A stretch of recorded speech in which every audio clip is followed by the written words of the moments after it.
بسم الله الرحمن الرحيم.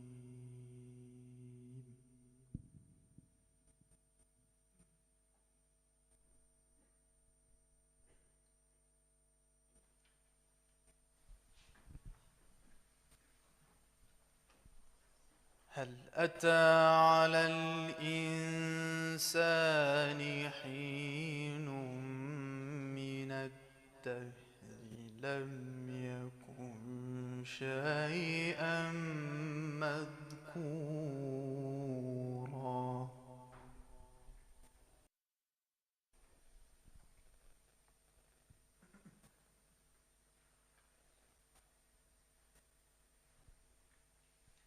إنا خلقنا الإنسان من نطفة أمشاج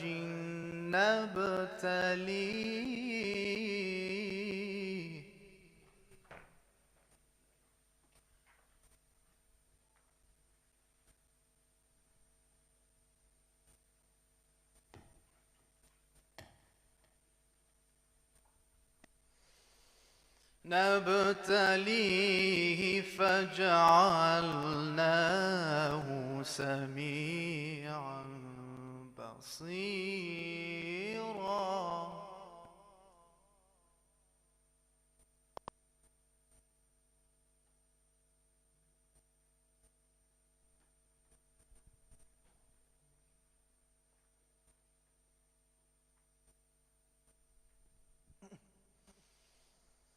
إنا هديناه السبيل إما شاكرا وإما كفورا.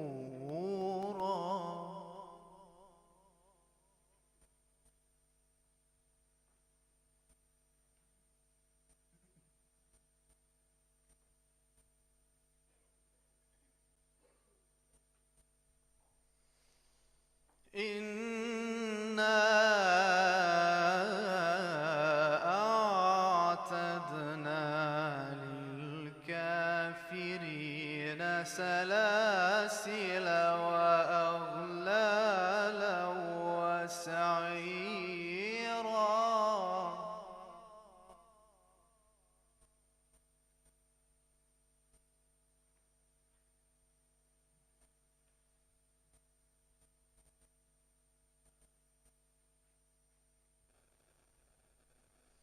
إن الأبرار يشربون من كأس كان مزاجها كافورا.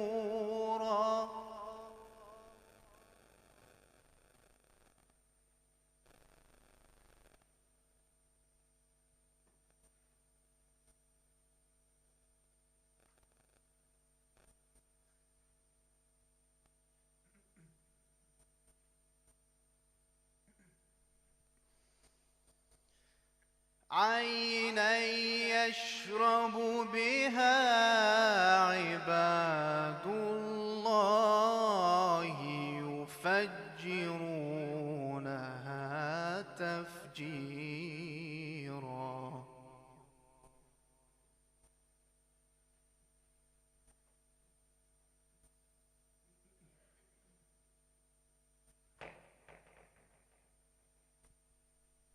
بسم الله الرحمن الرحيم.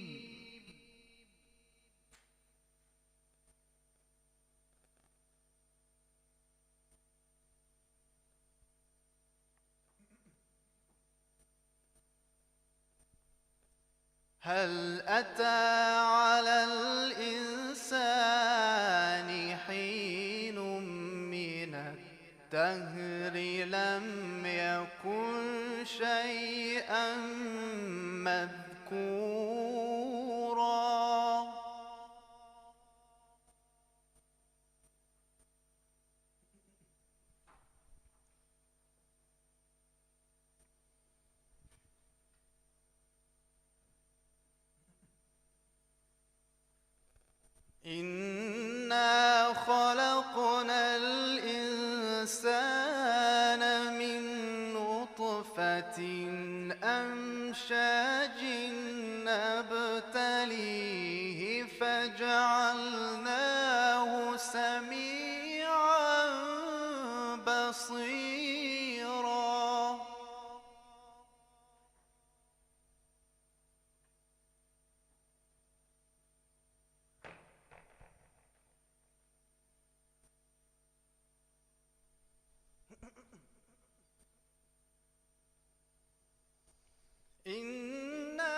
السبيل إما شاكرا وإما كفورا.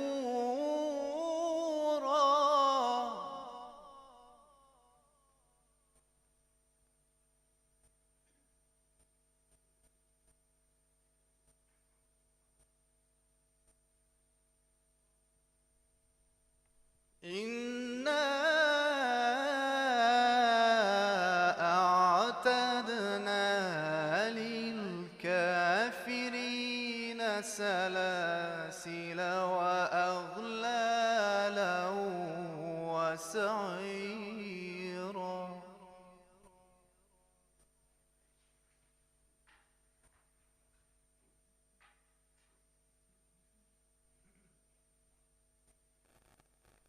إن الأبرار يشربون من كأس كان مزاجها كافورا.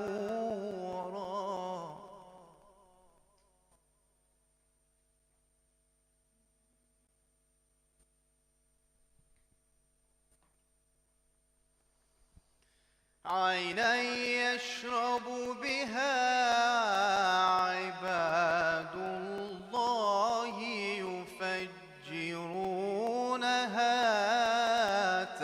تفجيرا.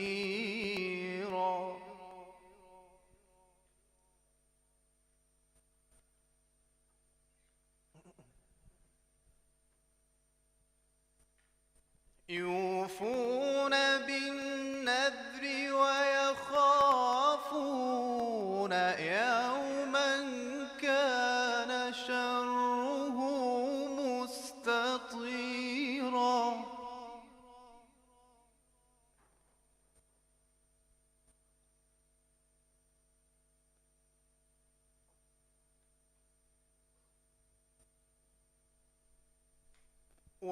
ويطعمون الطعام على حبه مسكينا ويتيما وأسيرا.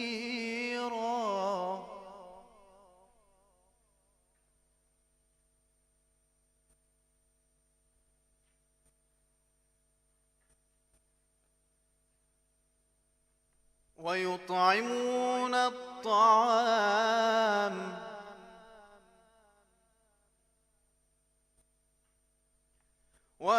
ويطعمون الطعام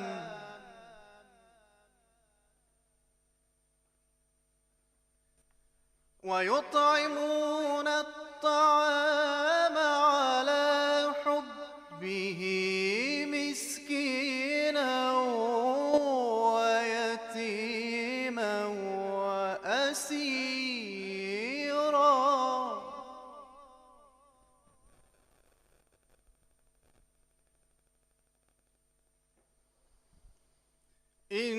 إنما نطعمكم لوجه الله لا نريد منكم جزاء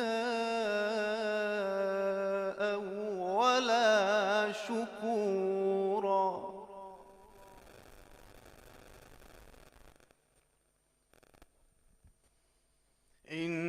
إنا نخاف من ربنا يوما عبوسا قمطريرا. صدق الله العلي العظيم.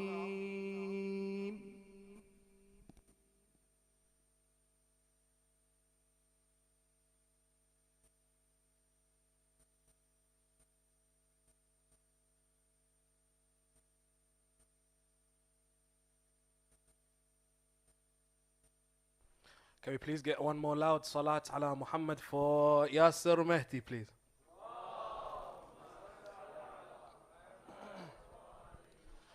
Before we welcome on our next guest, just to remind you all that first and foremost, these hoodies that I'm wearing, and you might see a few other people wearing them around the hall. These are for sale at the end of this event. They go for sale for £25. So we ask you to please, if you'd like to buy one please.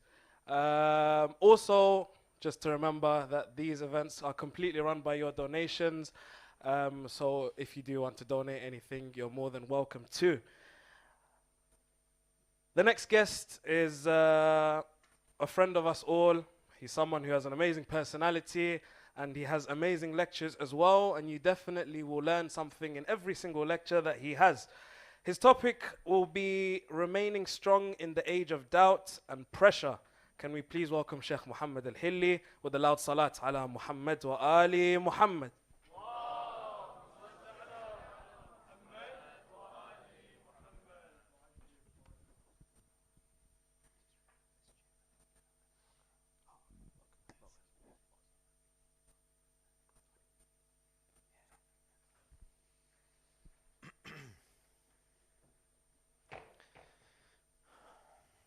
أعوذ بالله السميع العليم من الشيطان اللعين الرجيم.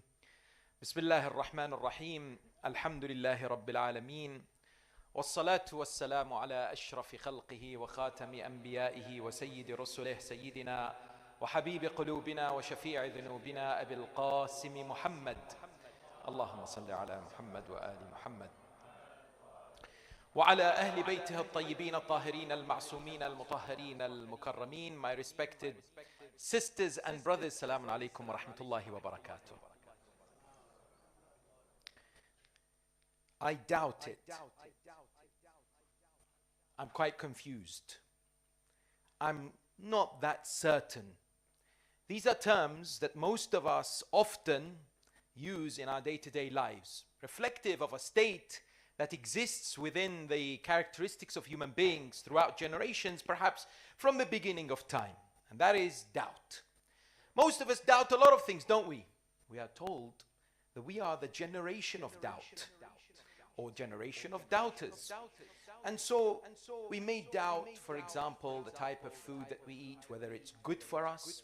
We may doubt what we're told by politicians. We may doubt, for example, if the government is ever going to sort out the cost of living crisis. We may doubt if, for example, it's a good idea to support Andrew Tate. We might doubt, for instance, for us football fans and Liverpool supporters, whether Liverpool will qualify for the Champions League this season.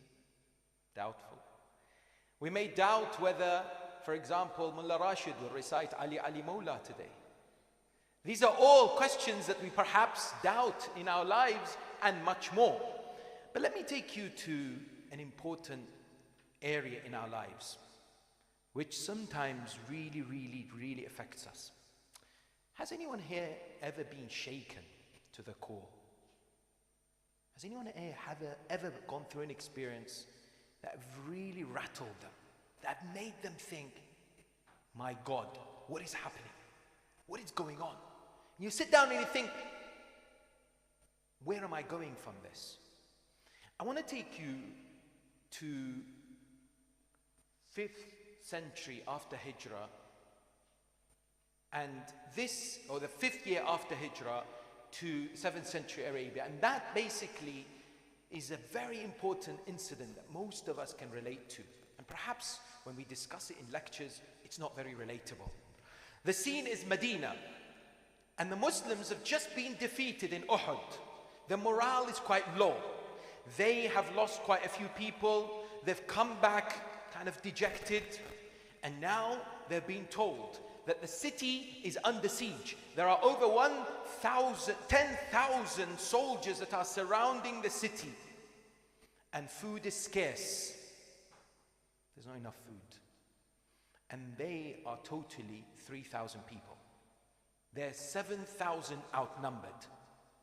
And at that moment, the Quran tells us this beautiful description that I'd like you to think about, because it is what really sometimes you and I go through.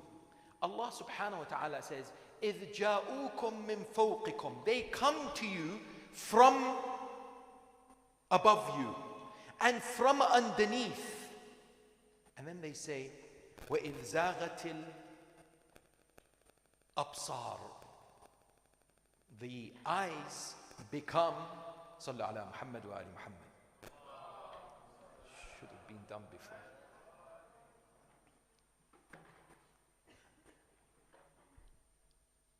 The Quran gives a beautiful, vivid description of how Muslims felt. Allah subhanahu wa ta'ala in chapter 33 describes in 16 ayat the story of this battle known as Ahzab, the battle of the trench, the confederation. The Muslims are severely outnumbered. They are feeling under huge pressure. Allah says they come to you from above you, from underneath you, and your eyes become in a state where you're just staring. وَبَلَغَتِ الْقُلُوبُ الْحَنَاجِرِ. And your hearts reach your throats. It's a beautiful description to mean that you're fearful, you're scared, you're petrified. وَتَظُنُّونَ بِاللَّهِ الظُّنُونَ. That moment you thought, that's it. You start doubting God. هُنَالِكَ ابْتُلِيَ الْمُؤْمِنُونَ وَزُلْزِلُوا زِلْزَالًا شَدِيدًا. Allah says at that moment the believers were tested, but they were rattled, they were shaken onto the ground. You know, in the Quran, the word shaken, zilzal, is used for two meanings. One, the day of Qiyamah, where there is an earthquake that's going to happen before. And the second is those moments that were shaken. Now, interestingly, the Quran in Surah Baqarah says that at that moment, people began to wonder, are we ever going to get out of this situation? We are told the Prophet, peace and blessings be upon him and his family, never had food for 3 days. His beloved daughter, Sayyidatun Nisa Fatima, peace and blessings be upon her, prepares some food and brings it to him whilst they're digging this trench. And he says to her, I haven't touched any food for 3 days. He had a piece of rock that he had wrapped around his stomach in order to control the hunger. And it was a desperate situation. The Quran says, حَتَّى يَقُولُ الرَّسُولُ وَالَّذِينَ مَعَهُ مَتَى نَصْرُ اللَّهِ. They were all saying, when are we going to see the victory of Allah? Desperate times. And do you know how many times you've heard in lectures about the momentous, glorified, brilliant stance and the bravery of the commander of the faithful, Ali ibn Abi Talib, peace and blessings be upon him, at that moment in the battle of the trench? Most of us have heard about the fact that the Prophet said there is a man by the name of Amr ibn Abdul Wud. He's come, he's jumped the trench and he wants to fight. Who's going to fight him? And of course none of the companions says me, except one man who's 26 years of age. The Prophet says to him, sit down. He repeats the request second time. The third time that man says, Ana ya Rasulallah. The man is confident. The Prophet knows he's confident, but he wants the world to know who he is. And he says to him, Hada Amr ibn Abdul Wud. This is Amr ibn Abdul Wud, a man known for his bravery. He was so big, when he was riding a horse, his feet would drag on the ground. But the man would say to Rasulullah, Ya Rasulullah wa ana Ali. And I am Ali ibn Abi Talib. I'm not afraid. He goes towards the battlefield. He defeats that enemy of God, and the process of the victory becomes clearer and clearer. What is interesting in this example is that if we were in that situation, perhaps we would also feel in a similar way. Perhaps we'd also feel in a bit of a desperate state of mind. And interestingly, the Quran tells us in these 16 verses, not about the details of the conflict or the military proceeding, so to speak, but more about the state of the minds of people, where their heart was. And today, if we look around us, we are experiencing a wave of thoughts and ideas, isms that have arisen, that are bringing about so much doubt in the minds of people, but especially within our own community, especially the Muslim community. What do we mean? When we talk about doubt, when we talk about people having doubt in terms of their faith, this could mean where people sometimes don't know how many prayers they're doing, and so they have doubt on the number of units of prayer, and if they've done their wudu correctly, or if they've done the ghusl correctly. When we talk about doubt, some people talk about the jurisprudence. Some people talk about doubting other people's intentions. Su'u dhann, when you see some people doing something and you think terribly of them. What I want to focus in the next few minutes is not those. is the doubt that exists today amongst many of us when it comes to belief, when it comes to our doctrines, when it comes to our teachings. There was a very interesting study conducted in the United States by the Yaqeen Institute, and they asked or conducted this survey across the US to US citizens who are Muslims, and they wanted to know what causes people to doubt, or what are the main topics or areas that are driving doubt in people's minds amongst the Muslim community. And because everyone's so quiet, I'm going to ask you, what areas do you think are making people doubtful in their lives? Anything in the world today that you see that's doubting their faith, that's causing them to question their faith, or causing them to question their belief in God or in Islam or their practice. What could be causing it? Science, excellent. So one of the main ones discussed was that people are finding it hard to reconcile science and their belief. So they're saying theories like evolution, they're finding it difficult with the Islamic doctrines. How is that somehow compatible? What else? Most here are university students, so you should be. Yes, so there is an area which they discuss, which is personal trauma. Personal trauma means things that happen to people's lives and is making them question their faith. So for example, poverty, COVID-19, situations relating to, for instance, death, when they lose a loved one, and so on. This is another one. What else? What else could be making people somehow confused about religion? Media? Yes. So one of the areas that was indeed brought up was racism. Racism and somehow bigotry, misogyny that exists out there, the role of women and how they're depicted, the existence of hadith that sometimes doesn't sit well with people when it comes to position of women in Islam, are all key things. The other things that were interestingly discussed, and you might be able to maybe relate to this, was sexuality, LGBT. Big one. Causing a lot of doubt. Let me give you an instance. One person once came to me and said, "Sheikh, I'm about to leave Islam." I said, "Why?" She said, "I don't agree with Islam's position on homosexuality." They're born that way. Why is Islam saying it's haram to be homosexual? That's how God created them. I tried to show her that it's not the case, but she said science says that's the case. Of course, doesn't, but anyway.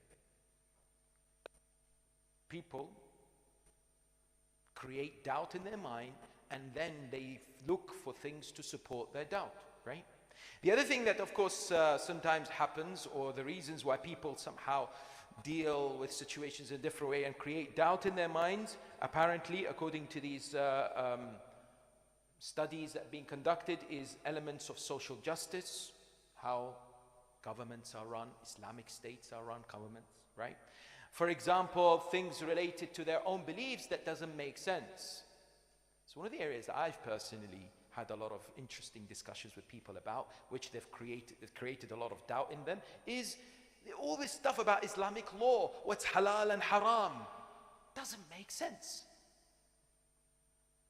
I've been told from speakers that everything makes sense, but I don't understand why, for example, when it comes to women and men's rights, 2 women have to testify in court, which equals 1 in an Islamic governance.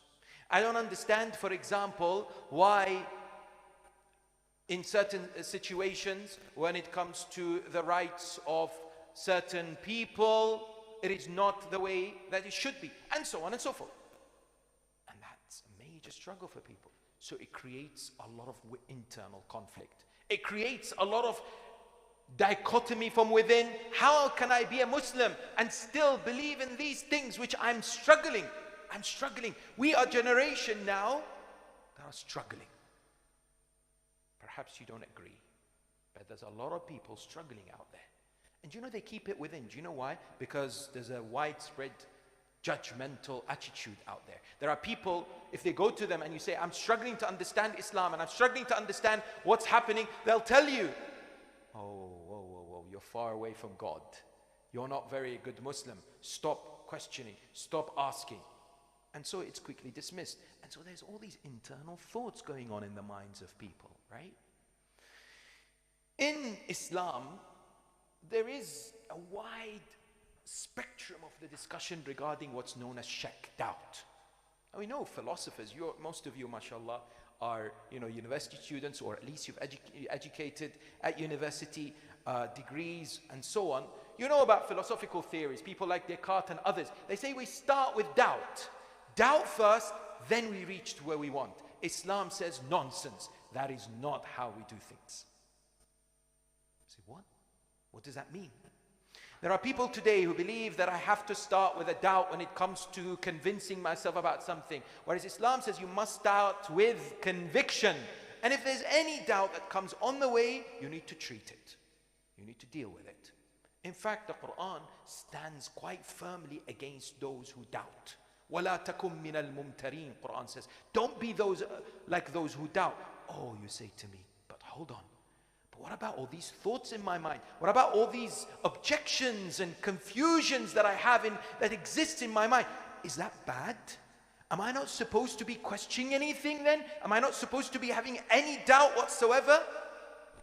Well, the answer is, there is a difference between searching for the truth and genuinely looking for answers, than to somehow compound your doubts with further doubts and spread doubts. These are two different things. There are people today who are not concerned about learning and educating themselves, but rather more concerned with making sure others also go through the same doubt as theirs. And I can add to the list that was conducted by the Institute in America. Within, for example, the followers of the Ahlulbayt, within the school of Ahlulbayt, there's now a rise of movements that are doubting the very core principles of the teachings of the Ahlulbayt. Oh, the Imams are not error-free, they're not ma'soom. Oh, no, they can't hear you. Oh, you can't use tawassul. No, that's shirk. Oh, no, you can't, for example, use the turba of Imam Hussein for healing because that's haram. Oh, no, but the Imams don't know the knowledge of the unseen. Only God does. Oh, but someone told me, surely if you ask Allah directly, that's better than asking the Imams. It makes sense, doesn't it? And so it creates much more doubt. And people are thinking, yes. And what's fueling it? It's social media, YouTube, pseudo-scholars, people who come forward. And what happens is people get excited. They hear something which somehow makes sense to them. They start forwarding. Then they start compounding their beliefs further and further in order to accept this, because they're thinking, I'm not so sure. I don't like the mainstream. Maybe, just maybe, I need to hear a different side. And it's becoming more and more. So, I don't want it to be kind of a negative thing, but this is just laying the foundations of where we find ourselves today, as far as in the Western world, and as far as perhaps the younger generation are facing in terms of challenges relating to this. I want to just quickly look at the causes. Why? Why have we reached this point? What causes people to go to doubt? And further make it worse by distancing themselves away from religion. You see, what happens is sometimes people start with a small doubt and it gets bigger and bigger, where they start to abandon some key practices. When they abandon a key practice, it moves on to something else. Then they start caring less about going to paradise and fearing less about going to hell, and then they fear and they begin to distance themselves from God even further, more concerned about this world, more about seeking materialism and happiness, and it's a downward spiral. Why does it happen? What are the causes that makes people doubtful? Let me hear from you. Overthinking. Interesting. Is it bad to overthink?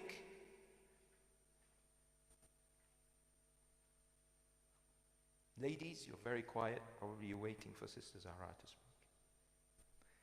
Is it bad to overthink?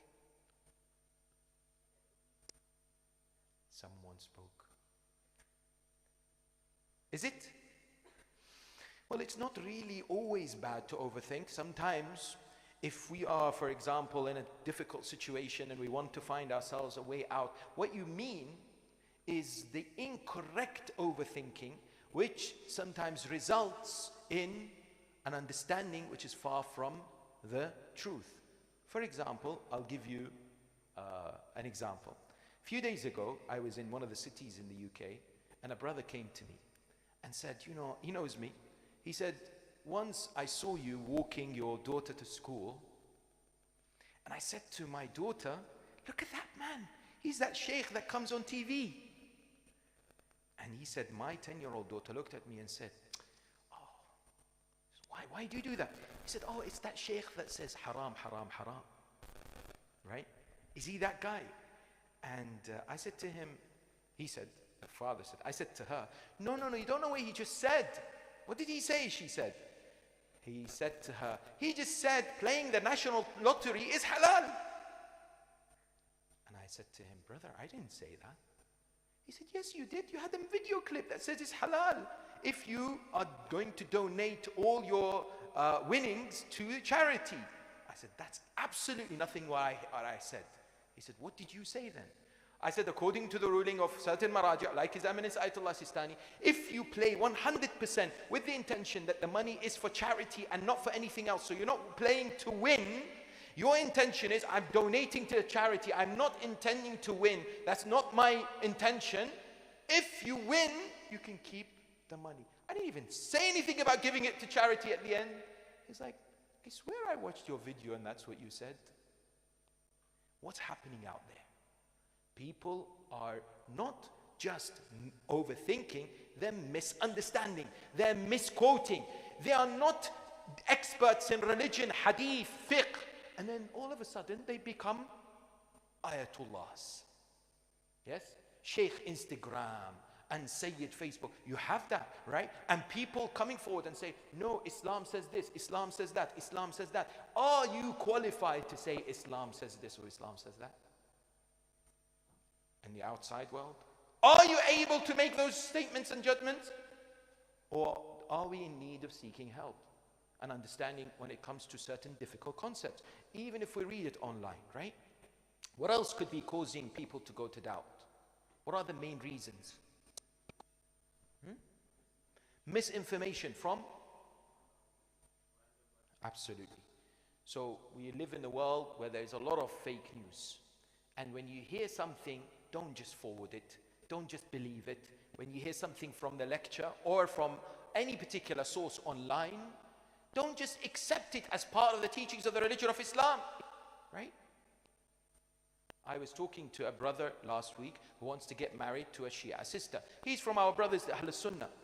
And he's not convinced. He's been researching Shiism for a long while. And I sat down with him, over the phone first, and then we went through a lot of discussions. And one of the things he told me is, for the last year, he's convinced because he's read online that Shias believe that their imams know all of God's knowledge. And I said to him, that's not our belief. He said, you are a minority. I said, what? He said, that's not what Shias believe. I said, how do you know what Shias believe? He said, I read it online. That's what Shias believe. I said, I'm telling you, that's not what we believe. He said, I don't believe you. Misinformation is widespread. There are people claiming all kinds of things, right? Let me just tell you what Islam says the reasons for doubts are. Please bear these in mind so that we can conclude on how to gain our strength to stand in front of these pressures that exist out there. Number one cause for doubts, according to Quran and Sunnah, are sins. That people who are doubting so much, but they're not necessarily moving forward by utilizing the right means to dispel their doubts and go towards yaqeen, one main reason is because of the disobedience of Allah subhanahu wa ta'ala. Another, which is, sometimes even applicable to our lives is not finding the right answers, not looking for the right people, not asking the right questions. And that compounds the suspicion and the doubts in our minds. Number 3 is when we keep away from righteous people and righteous places and righteous gatherings. We have this wonderful dua that we should be reciting as believers. Allahumma arifni nafsak. Oh Allah, give me that cognizance of you. Because if you don't, I would never know who your prophet is. Oh Allah, give me cognizance of your prophet. Because if you don't, I don't know who your proof on this earth is. Allahumma arifni hujjatak. فَإِن لَمْ تُعَرِّفْنِي حُجَّتَكَ ضَلَلْتُ عَنْ دِينِي. I go astray from my religion. If you do not tell me or give me the cognizance of who your representative on this earth is, means I need to be able to associate myself with the right people who guide me in the right way. And perhaps the most important reason for people unfortunately developing even further weakening, I call it negative doubt, is bad company. Friends, associates, people that they often gather around. And these kind of gatherings, what they do is they push people towards a certain line. They keep emphasizing certain beliefs and certain ways. And therefore people start to accept them as the norm, as the truth. Bad company, sadly, is one of those that sadly creates that environment. Now, how do we as believers look at this situation? You know, we're in a world where there's so much information. Undoubtedly we will doubt, no pun intended, right? Undoubtedly we're going to feel a sense where sometimes we're shaken. We have people who are on the verge.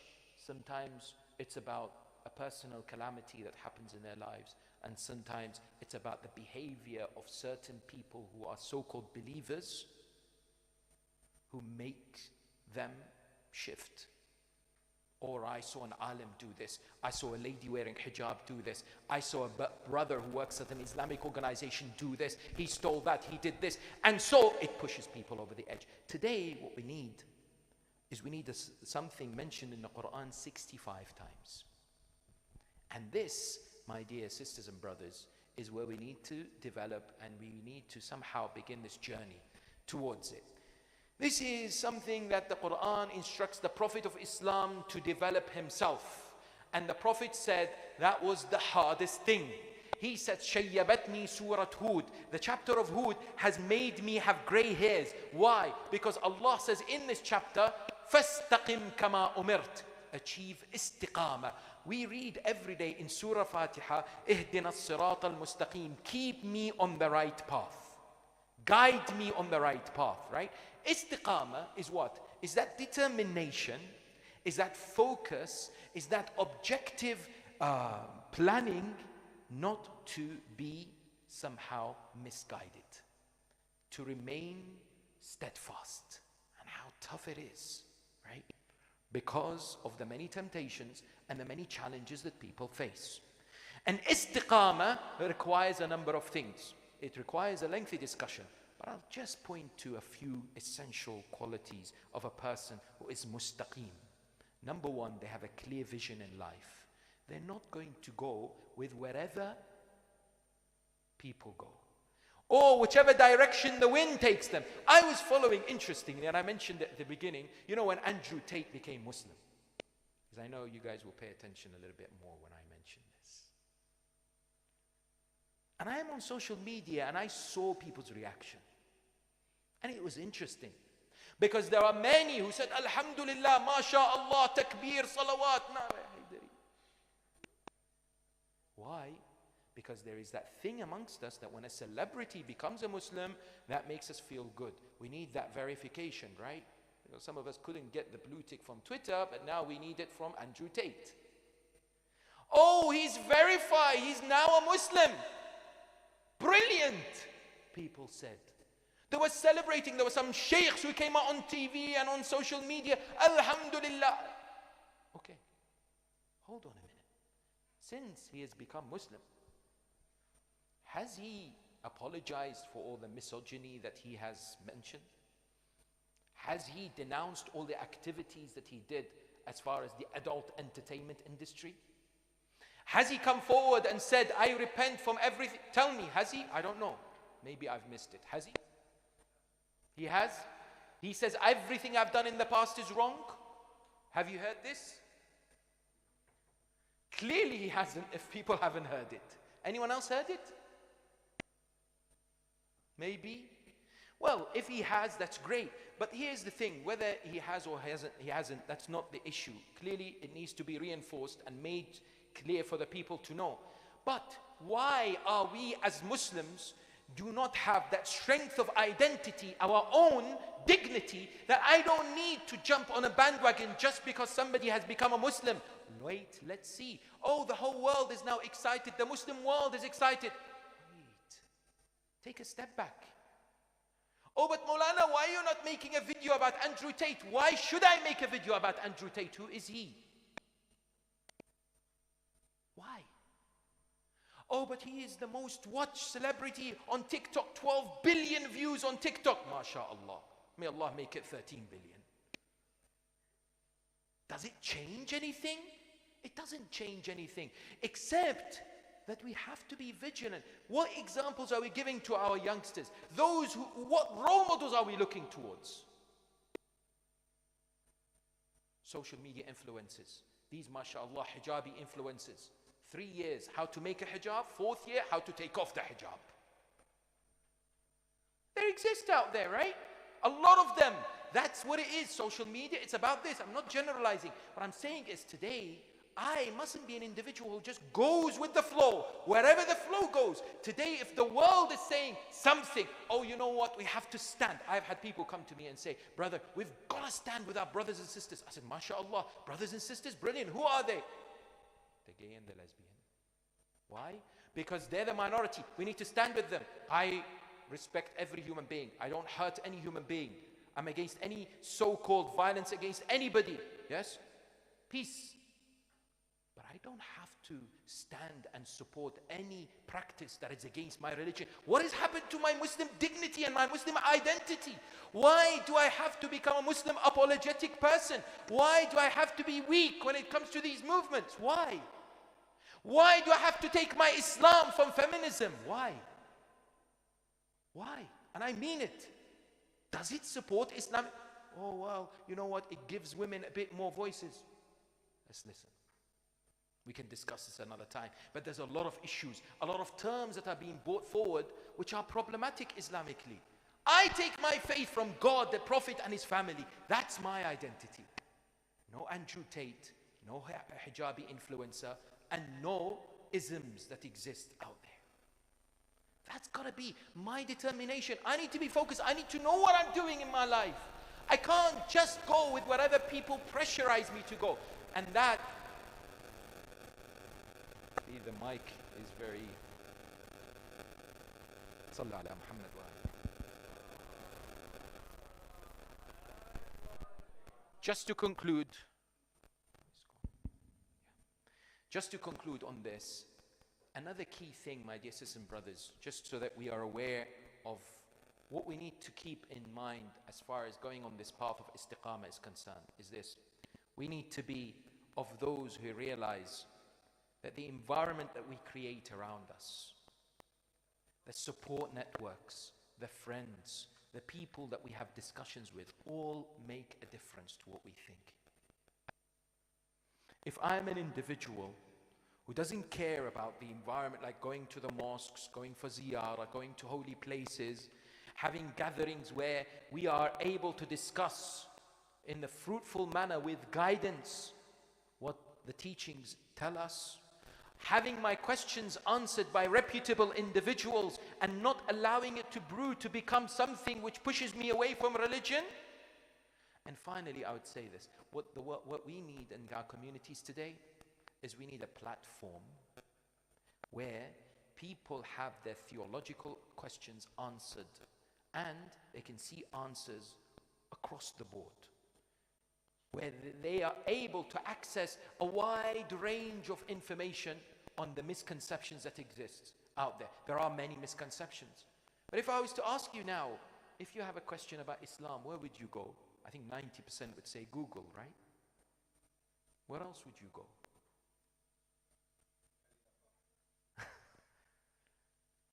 Website doesn't exist. It's actually as alhilli.org, but thank you, Mullah Ali. All right, so we need a platform, right? We need a platform where people are able to find answers to their solutions and their hardships and their difficulties. And we need to have conversations, my dear sisters and brothers, and we need to stop being judgmental for people and help individuals who are in the state of what, bewilderment, or maybe they need support and help. If we find somebody who's questioning certain things, who's saying, you know what, I'm having difficulty understanding why God.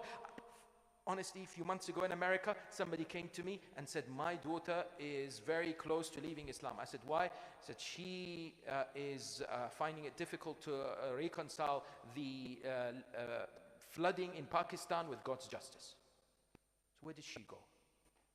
People often look for a scholar to answer that question, which is fine, but not everyone has access to this. So let's ensure that perhaps someone in here or a group of people in here have the passion to build something or to have some infrastructure to support our communities when it comes to misconceptions, when it comes to thoughts and ideas. And the absolute final message, and I promise this is the last one, and that is, please, my sisters and brothers, resist the temptation to make judgments and jump on any bandwagon, whatever happens in the world today. One of the best things to do when any trend or any fitna or anything arises is to take a step back. Amir al-Mu'mineen beautifully says, when there is tribulation and fitna, be like a she-camel. It can't be milked and it can't be ridden on. Don't allow yourselves to be used, and don't allow yourselves to be abused. Stand back, have your own dignity, and be proud of your Islam. May Allah bless you all and grant you tawfiq in this wonderful celebration by the Ahlulbayt Union on the wilada of this great lady who epitomized this identity of Islam, who stood there in defiance of oppression and said, فَعْلَمُوا أَنِّي مُحَمَّدْ وَأَبِي فَاطِمَ وَأَنِّي فَاطِمَ وَأَبِي مُحَمَّدْ. Know that I am Fatima and my father is Muhammad. This clarity that this holy lady Fatima, peace and blessings be upon her, had is a wonderful example for us. That vision, that identity protection, something we can all inshallah work towards. Thank you so much for your attention. I pray to Allah subhanahu wa ta'ala to bless us all with the barakah of salawat ala Muhammad wa ali Muhammad.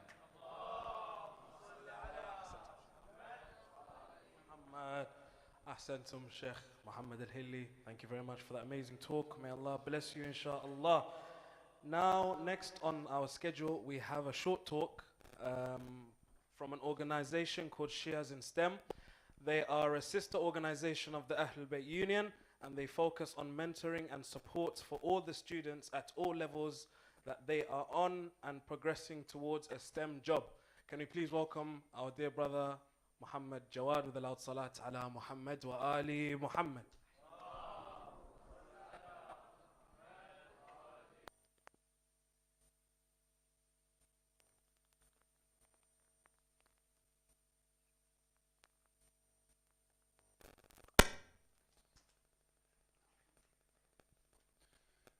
Okay, Bismillah ar-Rahman ar-Rahim. Respected brothers and sisters, Assalamu alaikum wa rahmatullah. My name is Muhammad Jawad.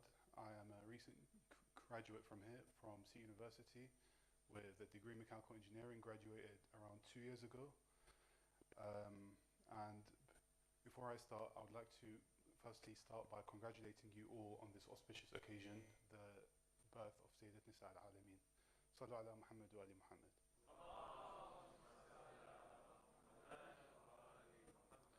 So, to start off with, I would like to introduce ourselves, who we are and what we do and what our objectives are. So we are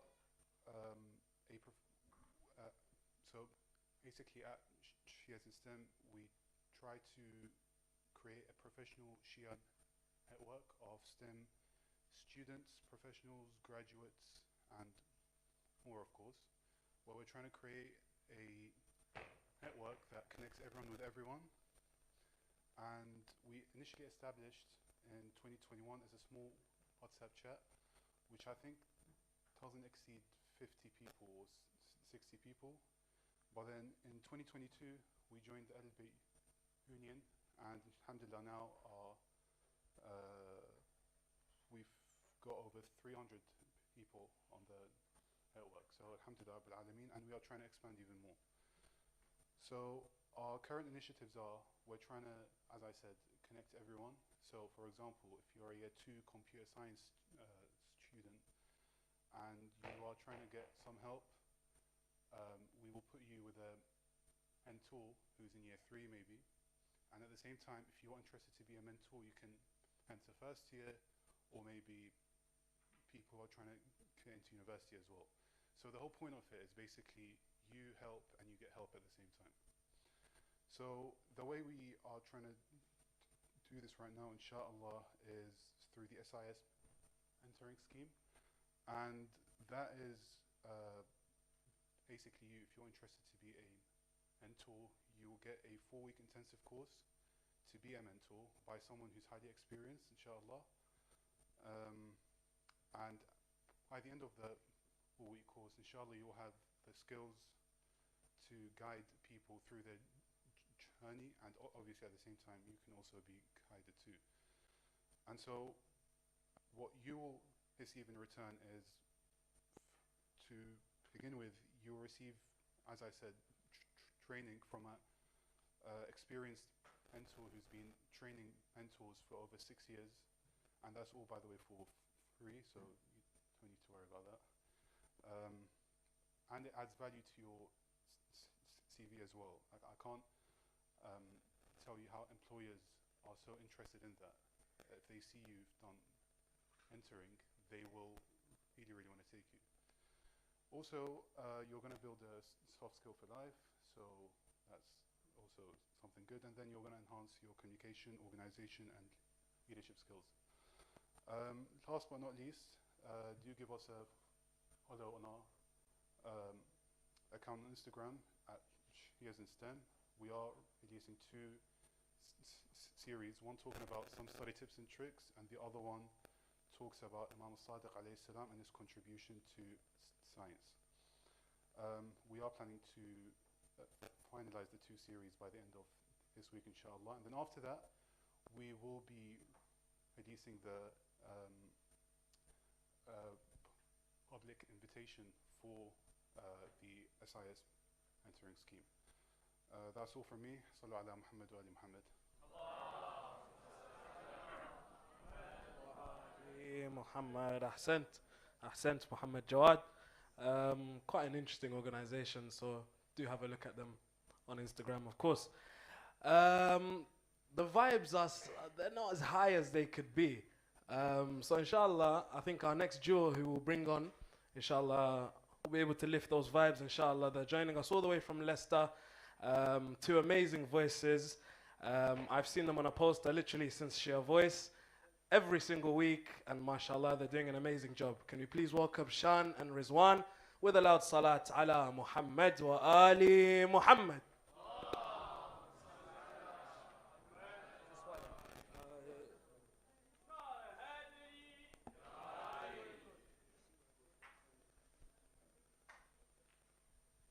Salawat.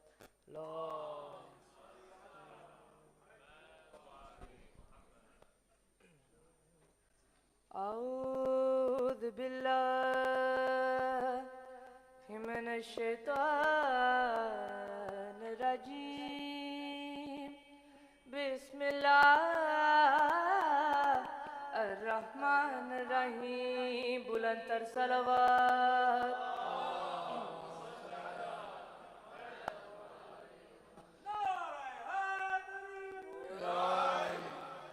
पाक बीबी का हक छीनने वालों पे लानत, दुश्मनान अहलबैत पे लानत, कुल्ले ईमान कुल्ले कुरान यकसबान नारे हैदरी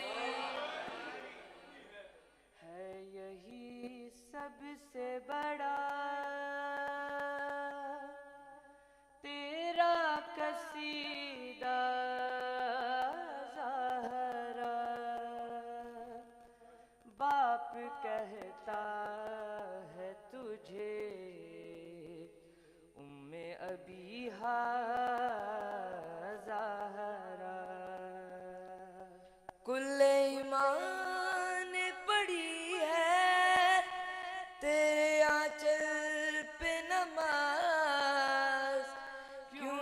پھر تجھ کو کہوں کعبے کا کعبہ زہرا لیلۃ القدر کا ترجمہ فاطمہ لیلۃ القدر کا ترجمہ فاطمہ لیلۃ القدر کا ترجمہ فاطمہ لافتہ کے خدا لافتہ کے خدا کا پتہ فاطمہ لیلۃ القدر کا ترجمہ فاطمہ لیلۃ القدر کا ترجمہ فاطمہ انبیاء کے ہے مشکل کشا مرتضیٰ انبیاء کے ہے مشکل کشا مرتضیٰ مرتضیٰ کی ہے مرتضیٰ کی ہے مشکل کشا فاطمہ لیلۃ القدر کا ترجمہ فاطمہ یہ نہ ہوتی تو کچھ بھی نہ ہوتا کہیں یہ نہ ہوتی تو کچھ بھی نہ ہوتا کہیں ان کا مطلب ہے کیا ان کا مطلب ہے کیا فاطمہ فاطمہ لیلۃ القدر کا ترجمہ فاطمہ تیری فضا کی دہلیز سے مانگ کر تیری فضا کی دہلیز سے مانگ کر معجزے لے گئے معجزے لے گئے انبیاء فاطمہ لیلۃ القدر کا ترجمہ فاطمہ نعرہ حیدری جب بھی معراج کی دل میں خواہش ہوئی جب بھی معراج کی دل میں خواہش ہوئی تیرے گھر آ گئے تیرے گھر آ گئے مصطفیٰ فاطمہ لیلۃ القدر کا ترجمہ فاطمہ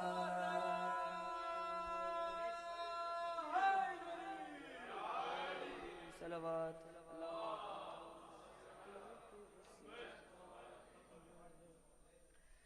ایک حسرت میں کہ زہرا بھی زمیں پر آئے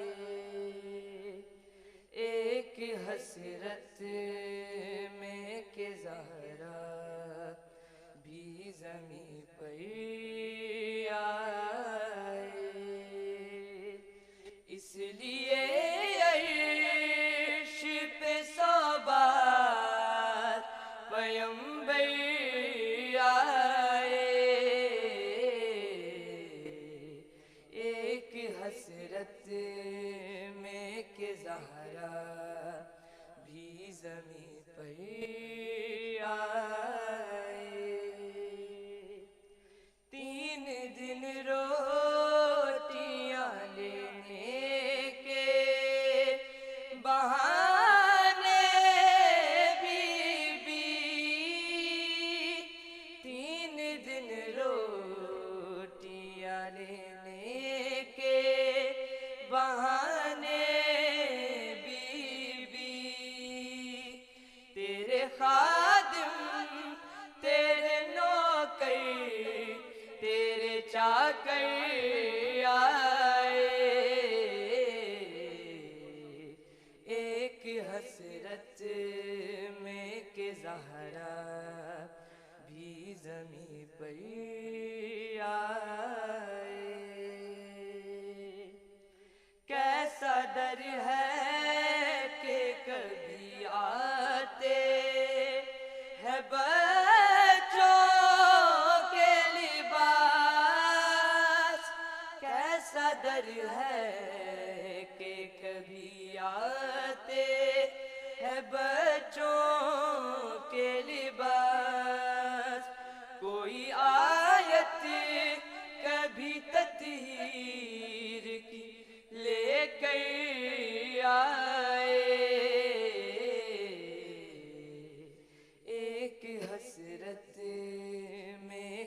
زہرا بھی زمین پر آئے،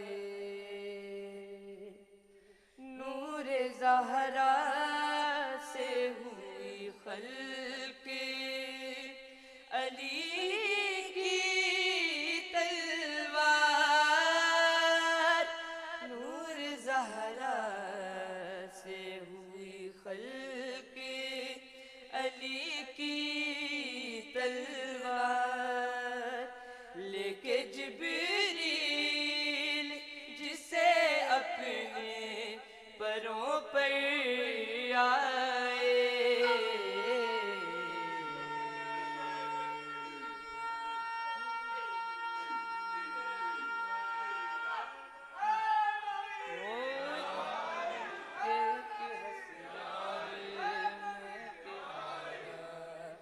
بھی زمین پر آئے، صلوات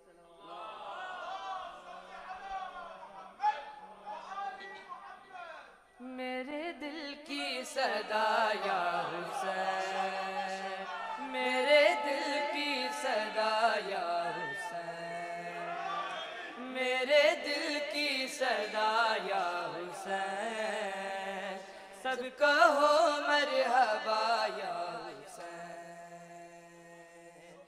اس کی نسل میں غیرت رہے گی جس نے کہا یا حسین، میرے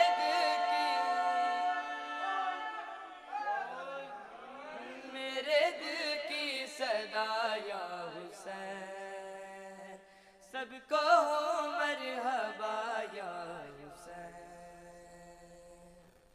کس نور کی آمد ہوئی سجدے میں فاطمہ،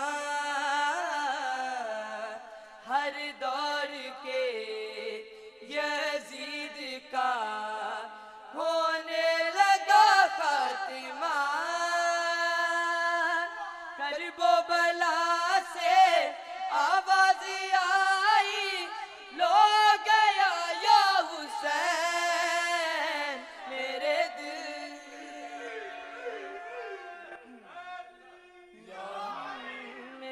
دل کی صدا یا حسین، سب کہو مرحبا یا حسین،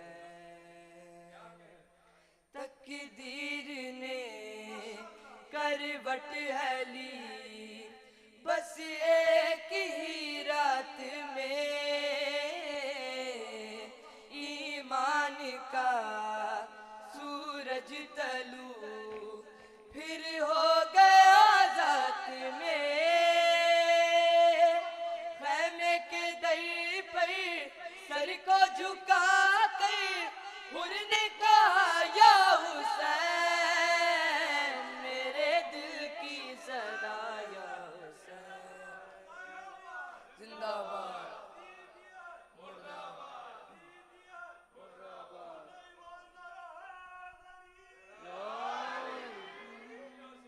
صلوات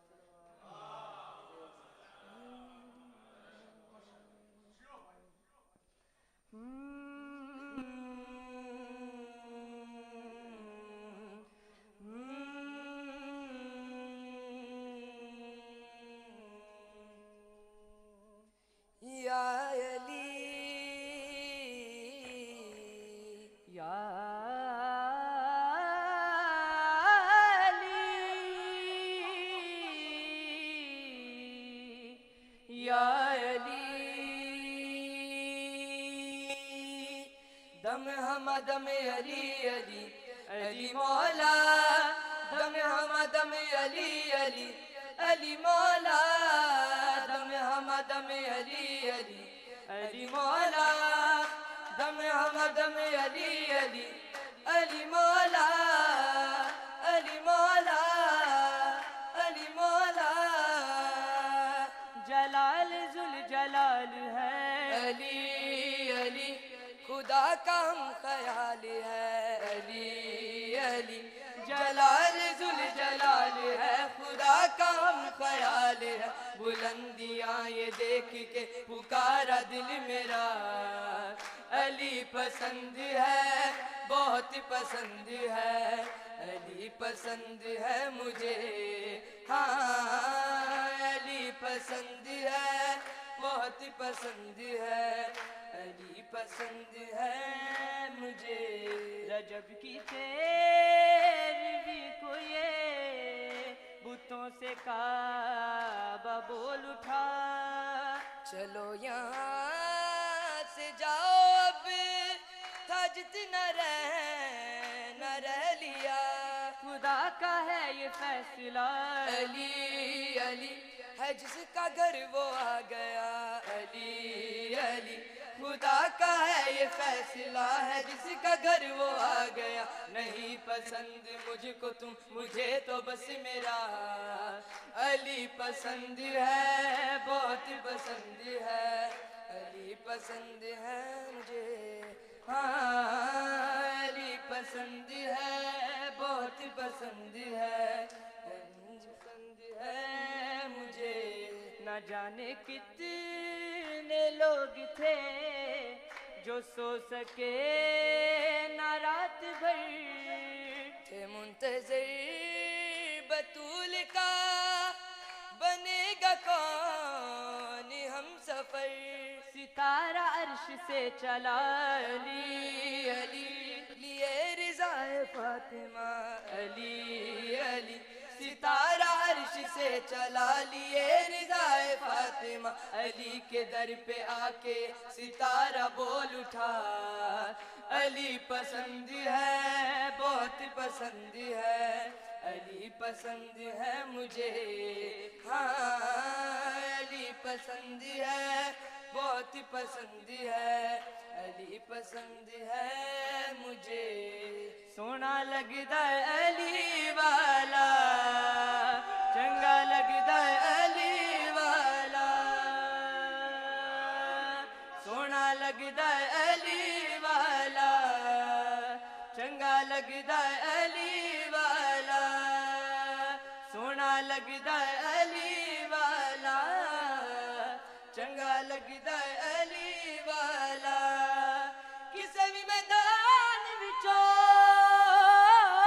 کسے بھی میدان وچوں ہے سن لے سن لے سن لے نہیں او بھجدا علی والا سونا لگدا علی والا صلوات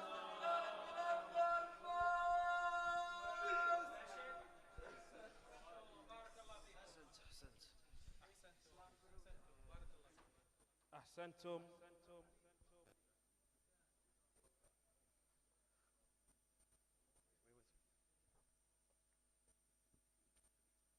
صلوا على محمد وآل محمد.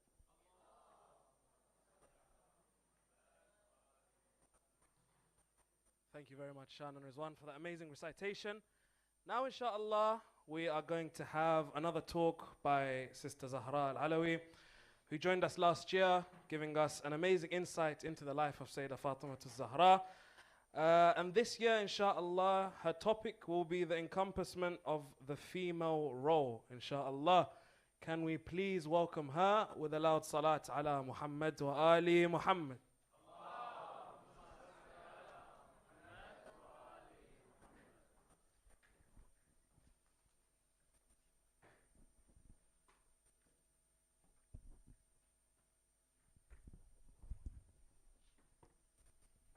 صلوا على محمد وآل محمد.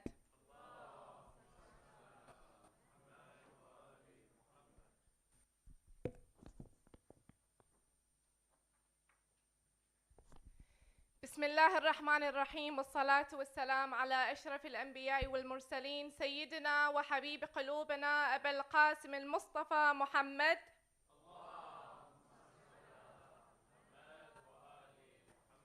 Can we have a second loud salawat for the love of Fatima Zahra alayhi salam?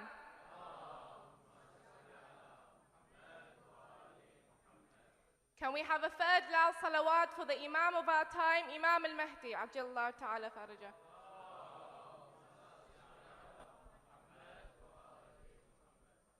My dear respected sisters, my respected brothers, respected elders, respected scholars, Assalamu alaikum wa rahmatullahi wa barakatuh. First of all, I really wanted to praise the Ahlulbayt Union. This is the second year round that I speak at their annual conference, and their level of professionalism, their level of communication, their level of organization is something to really commend. So I really wanted to praise them and say that they have been doing a great job, alhamdulillah. We are here to celebrate the life of Fatima Zahra alayhi salam, a woman whose characteristics and traits really has reached the highest ranks and the highest levels of virtue and perfection.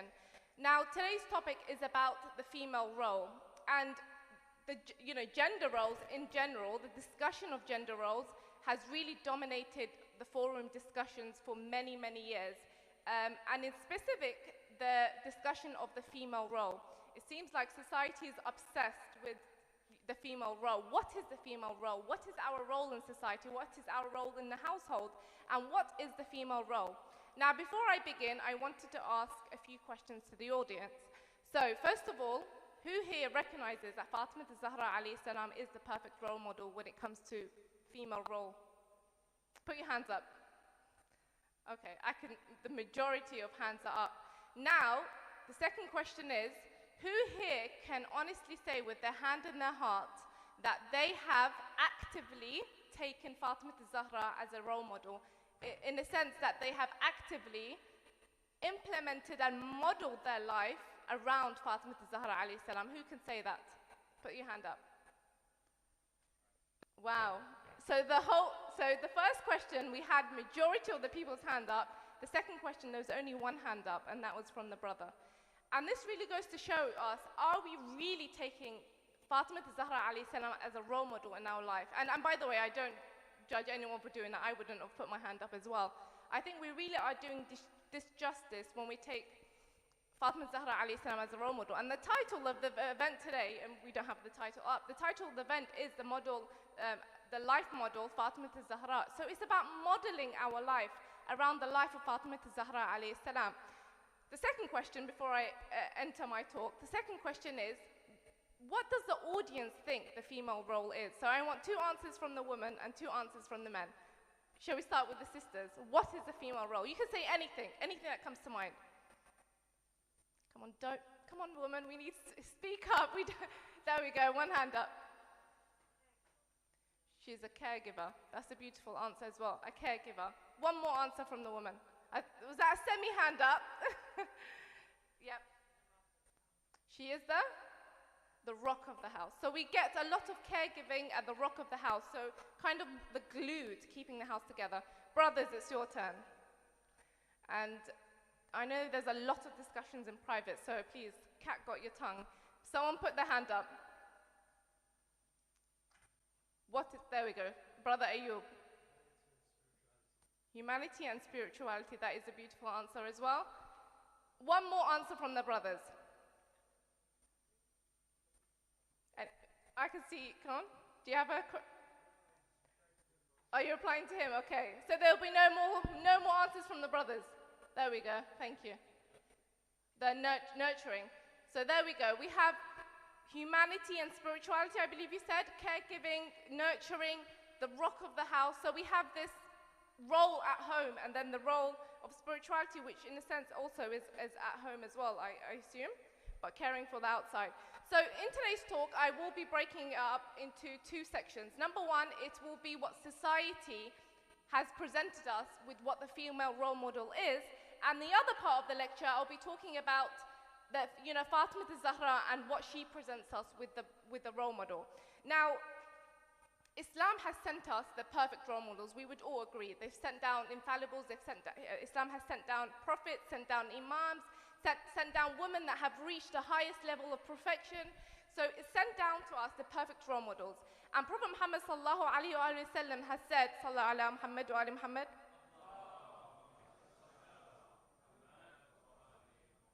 Fatima Zahra alayhi salam, the Prophet has said, Fatima Zahra alayhi salam is the chief of the women of the world. So Fatima Zahra alayhi salam is the perfect example. She is Sayyidat Nisa al-Alameen. She is the perfect example of what a woman should be. And it's presented to us the perfect example of a female role.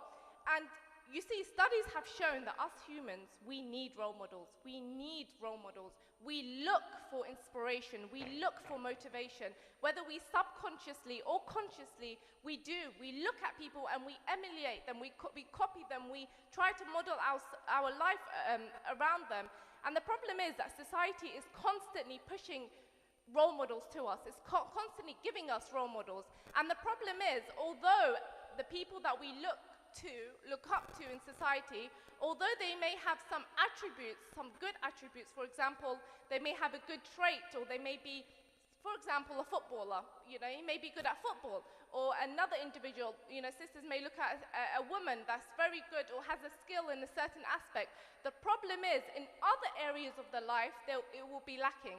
So although they may have a skill set, perhaps their morals and ethics is not the best. And the problem is that when we take these individuals in society as role models, we pick up their good traits, we may model our life around the good traits, or inspire to be like them, or be motivated to be like them, but at the same time we also pick up the negative traits as well. And you see it all the time. If you see the people that you hang around with, if you see the people, you know, if you sit with a group of people long enough, you will begin to talk like them, you will begin to act like them, you will begin to even dress like them. If you watch someone for, you know, a lot of their videos online, you will begin to act like that person, or want to act like that person. So we see it's very, very, very crucial that we place the correct role models in front of us, and that essentially means the role models that Islam has brought upon us, because they are the perfection, they are the infallibles, they have reached the highest level of perfection.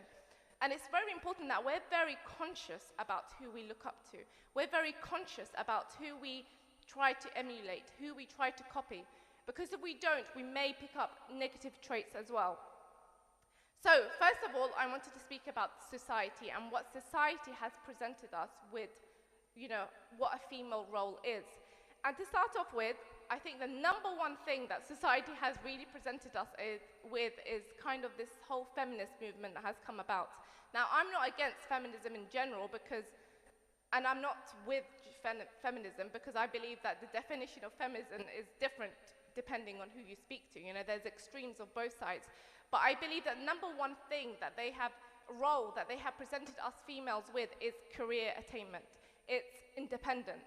And independence is not a bad thing. Having a career is not a bad thing. We see that with Lady Khadija alayhi salam. Even Prophet Muhammad sallallahu alayhi wa sallam has said that if it wasn't for the wealth of Khadija, Islam would have never flourished. So we understand that it's important to gain knowledge. It's important to have a career, and to do, not have a career, to kind of excel in life, let's say. But at the same time, it doesn't come at the expense of something else. There should be a balance in life, like we see the balance in the life of Lady Fatima alayhi salam. Now, it's quite interesting, because this week we've been celebrating the birth anniversary of Lady Fatima Zahra alayhi salam. And I had a lecture this week. One of my lectures was in a house, and the audience was women in their 30s and early 40s, and the host told me to speak about marriage through the life of Fatima Zahra alayhi salam, how to attain the perfect marriage.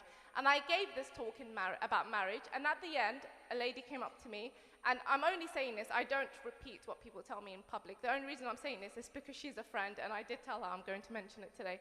She came to me after the lecture, and she said, "MashaAllah, Zahra, great lecture in marriage, but I don't need a man. I'm independent, I'm quite independent myself, you know, I don't need a man."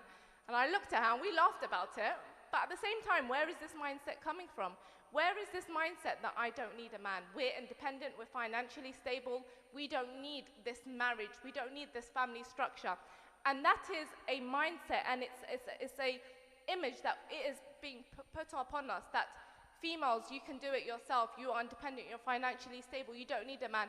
And it does kind of provide a problem, because in life we need balance. It's important to be independent, don't get me wrong. It's important to go out and seek an education. It's important to contribute back to society. You know, I'm sitting in a hall full of men and women. You know, I'm not the type to say, stay at home and do nothing. Absolutely, go seek an education. Go, you know, society will not flourish without the participation of both men and women. That's a fact. Both men and women need to contribute towards society, and that's what we see in the life of Fatima Zahra alayhi salam. But when there's an imbalance, when there's women that are saying that we don't need marriage, we don't need a man, we can do this on our own, that's when a problem arises. And it's quite interesting because in the late 90s, early 2000, there was a television show called Sex and the City, and that was phenomenal. Everyone watched it. All women kind of attained to be. So that television program was about 4 alpha females that were career-driven and had put career above motherhood. So they were really career-driven and were not interested in motherhood or this family structure. And it was quite interesting because the writer of that series, the writer that wrote that television series, she's in her 60s now. Her name is Candace Bushnell, I believe. She's come out now and said, I don't believe in that image that we portrayed. I don't believe in this. I regret, because she wrote that television series upon her own life. She wrote it kind of as a mirror to her own life. She did not want motherhood. She did not want to have children and build a family. She wanted a career. So now in her 60s, she said, you know, in your 60s, it can get quite lonely. And she said, I don't kind of submit to that storyline that I portrayed. I wish I had children.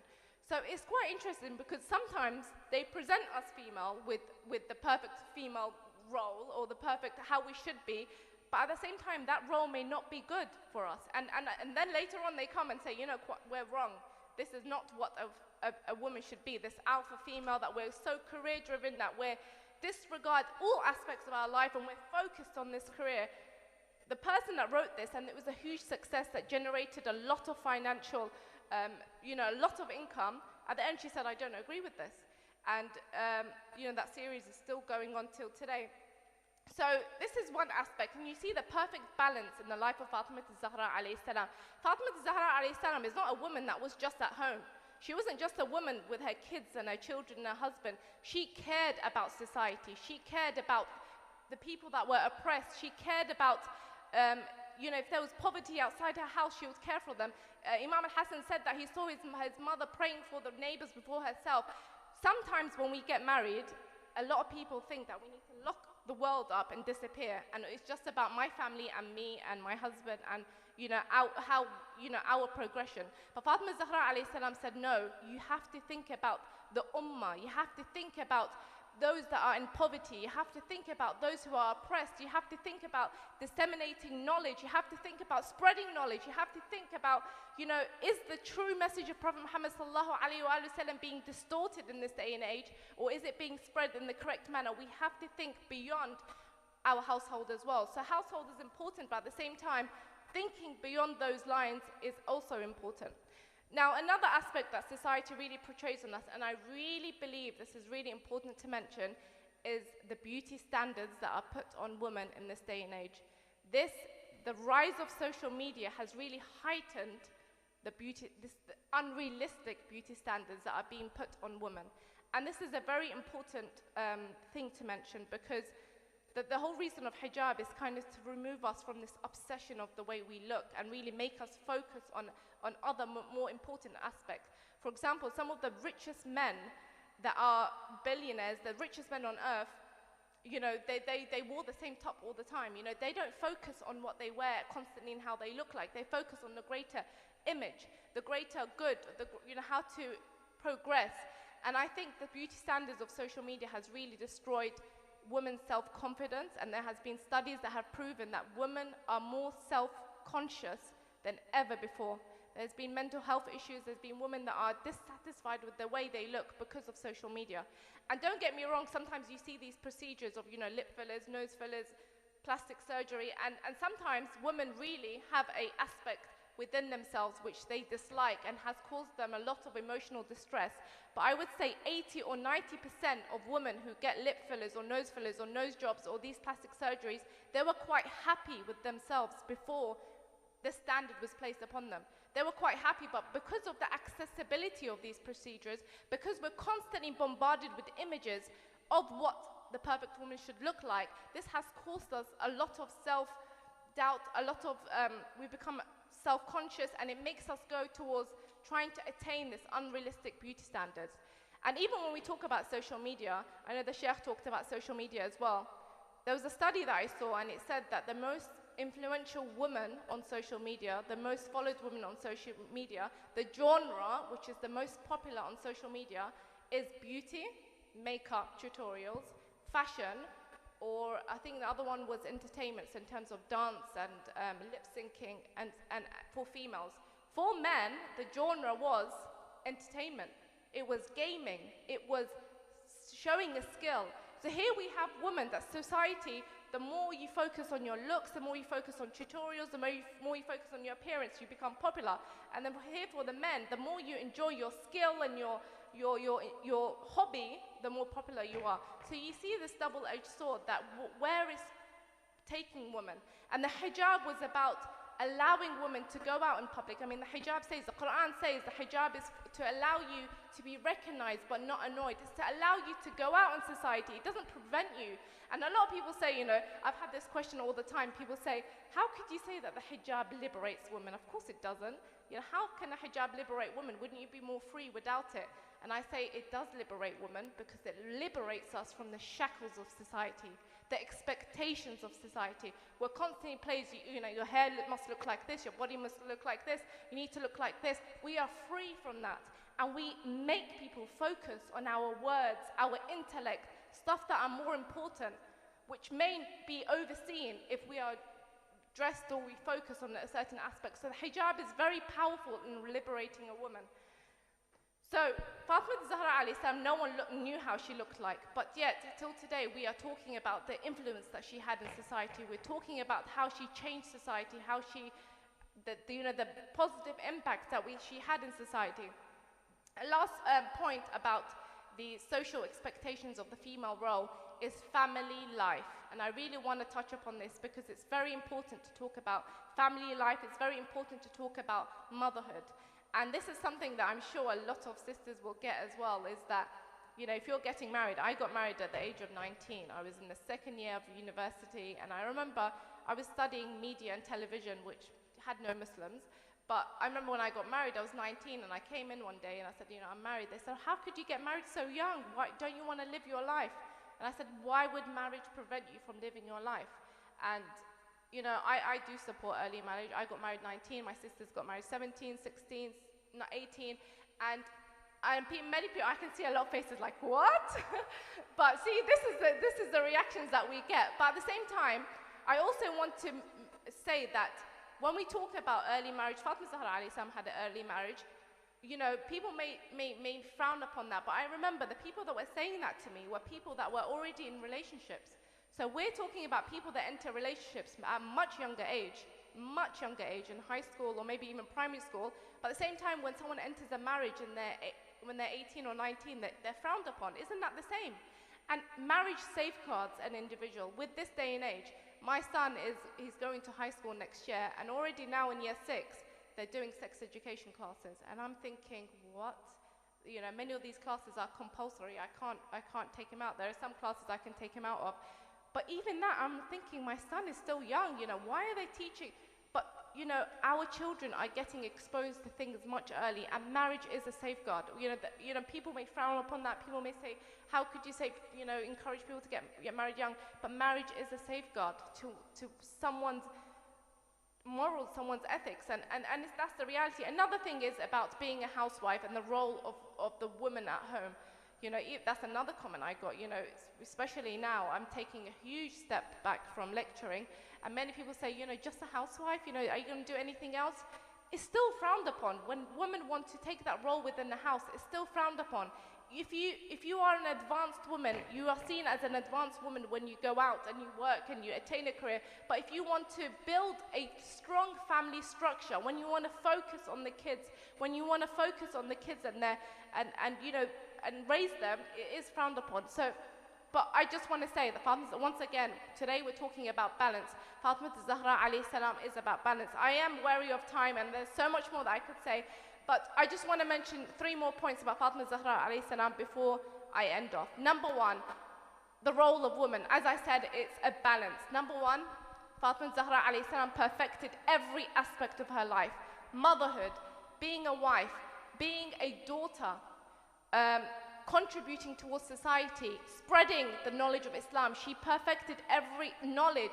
She perfected every aspect of her life, and this should be our aim today. We focus on the family structure, we focus on being a wife, but we focus on spreading knowledge and focus on contributing towards society as well. This is very important. Fatima Zahra alayhi salam is known as Abiha, and I will end off in this note.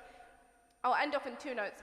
One is Abiha, and I say this for everyone watching today and everyone that is sitting in the hall. Fatima Zahra alayhi salam, one of the greatest characteristics is the way she served her father. And I say this with all the love in my heart because my father passed away 1.5 years ago, and he became terminally ill at the last year or two of his life, and we were serving him. And this is when I really realized, and when I read about Fatima Zahra alayhi salam again, this is what stood out to me. Abiha, how she cared for her father.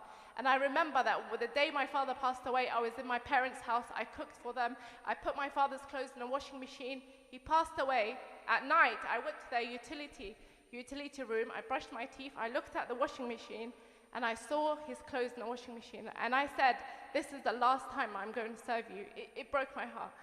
So anyone that has a parent and a father alive today, please, please, please serve them. Please be there for them. Help them in any capacity that you can. I envy the people that have a parent alive or their father alive.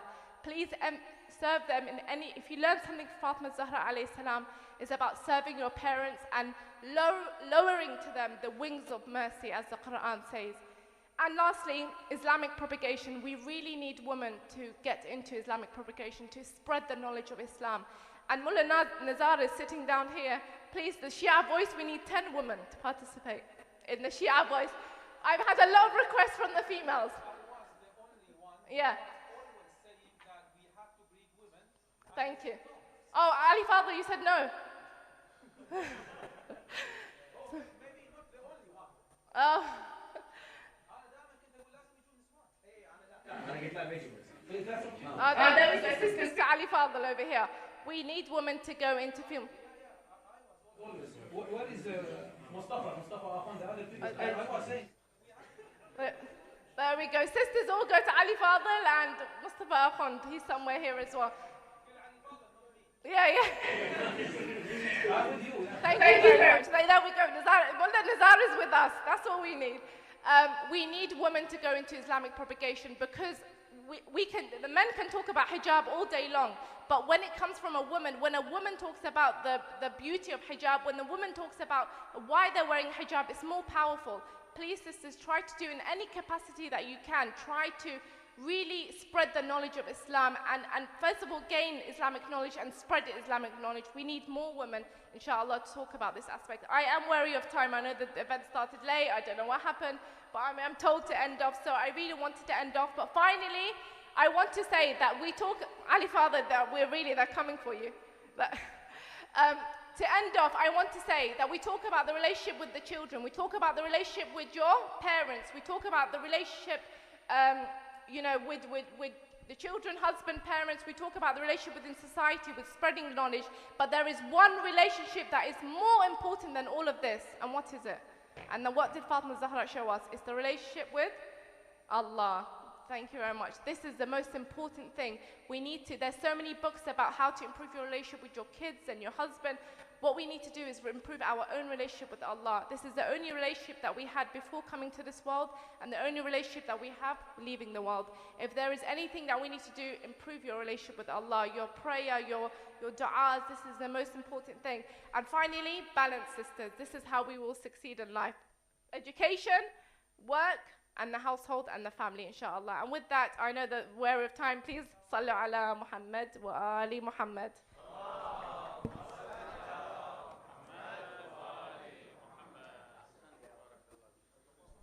Sallu ala Muhammad wa ali Muhammad. Thank you very much, Sister Zahra, for that amazing talk. Now, inshallah, yes, time is flying. But just before we welcome Mullah Ali Fadl and Mullah Nizar, just before you, there is a short talk by one of the founders of Ahlulbayt Union, Ali Asghar Hassan, who will be giving us a bit of an insight into Ahlulbayt Union. Please welcome him with a loud salat ala Muhammad wa ali Muhammad.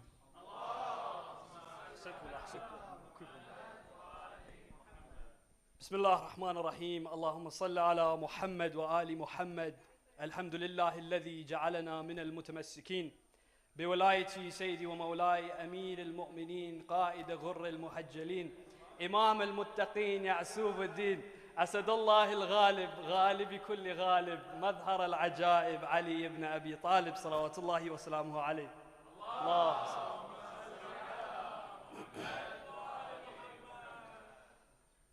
I stand here proud.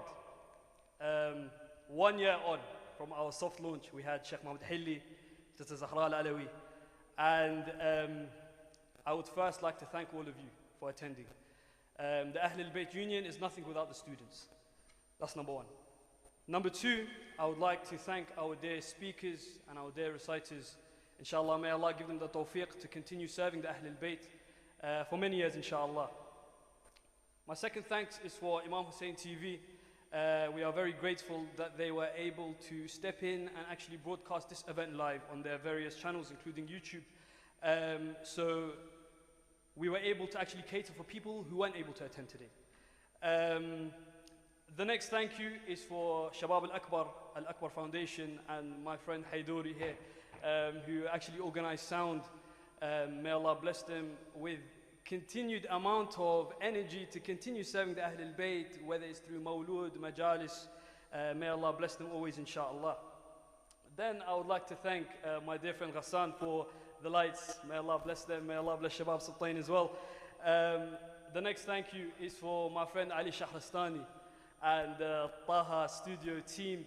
I actually met Ali Shahrastani at our last event with Sayyid Mahdi Mudarasi.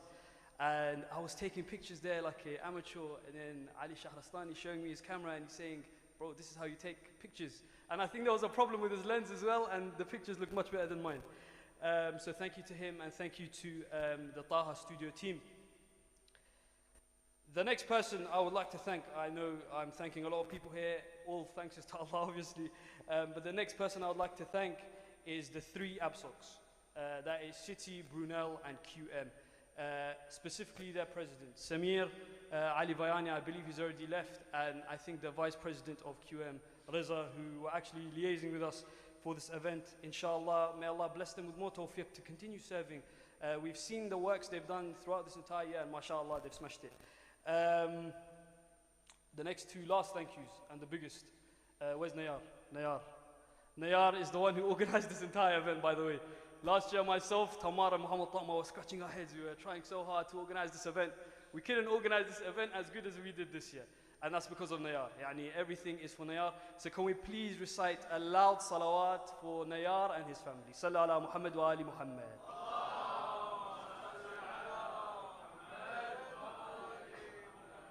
Ahsan said Nayar. So now I'm going to sort of talk about how Ahlulbayt Union, or as we like to call it in our small circle, Abu, actually started. As me and my friends do, it was one night, I think, in Kingsbury after a chai in Chaiwala. We actually sat in the car and we were discussing this was actually a couple years ago, Tamar, I think. Roughly. Yeah.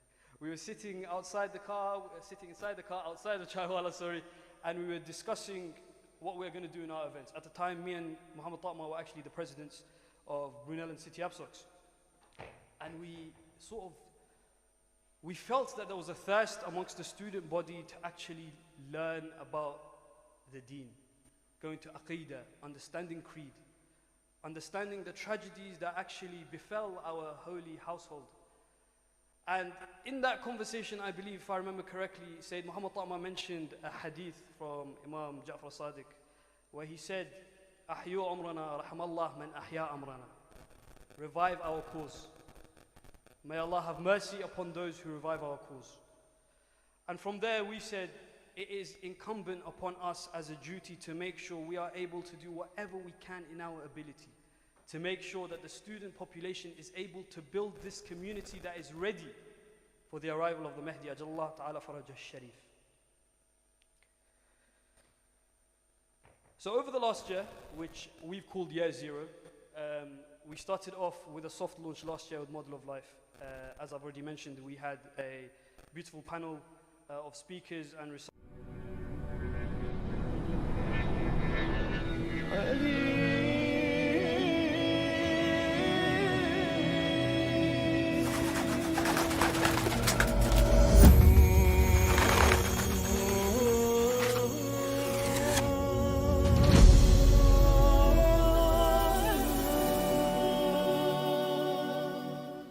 أعوذ بالله من الشيطان اللعين الرجيم بسم الله الرحمن الرحيم Assalamu alaikum wa rahmatullahi wa barakatuh. And welcome back to a beautiful series known as The Life of Amir al-Mu'mineen. In last week's episode, we analyzed the mother of Amir al-Mu'mineen, a woman who often is forgotten in history due to her quiet life, but a significant life, all for that matter. But today we look at a man who often, unfortunately, those who don't know enough about him try to call a kafir. Those who don't appreciate his qualities and values try to devalue his position in Islam. But he is one of the greatest men Allah subhanahu wa ta'ala graced the earth with, Hazrat Abu Talib, the father of Amir al-Mu'mineen. And I'd like to welcome our amazing guest, Sayyid Ali. Assalamu alaikum. Assalamu alaikum wa rahmatullah. How are you? Alhamdulillah Rabbil Alameen. Alhamdulillah. How are you keeping? Alhamdulillah, with the grace of Allah subhanahu wa ta'ala. We're looking at the parents of Amir al-Mu'mineen within these first two episodes. And last week when we analysed the life of Fatima bint al-Asad, there was one thing that you wanted to mention about her ziyarah. Would you mind going into it a little bit before we start off with his father? أحسن. بسم الله الرحمن الرحيم والحمد لله رب العالمين وصلى الله على محمد وآله الطيبين الطاهرين ولعنة الله على أعدائهم أجمعين إلى أبد الآبدين.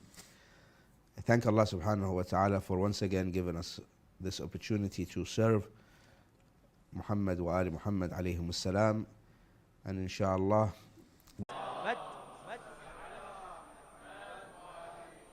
وعلى آل بيته الطيبين الطاهرين المعصومين. Distinguished guests, brothers, sisters, Assalamu alaikum wa rahmatullahi wa barakatuh. So off the bat, I guess I have to respond to the Shia voice kind of accusation. No, it wasn't an accusation. I only said no in jest. I don't know how you heard it. But no, by all means, if we can have a platform for the sisters to be able to showcase their talents when it comes to speeches only, by all means, get in touch with the Shia voice. In any case, I'd love to thank Ahlulbayt Union for this lovely gathering. It seems like myself and Zahra have a lot of work to do in order to get you guys worked up. But from what we've seen so far, with Shan and Rizwan, you guys have a voice. So have you, sisters as well. So by all means, both the brothers and sisters get involved. With Allah salawat ala Muhammadin wa Ali Muhammad.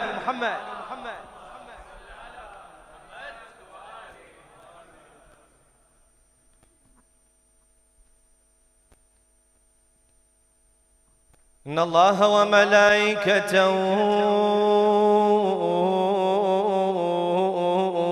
إن الله وملائكته يصلون على النبي إن الله وملائكته يصلون على النبي يا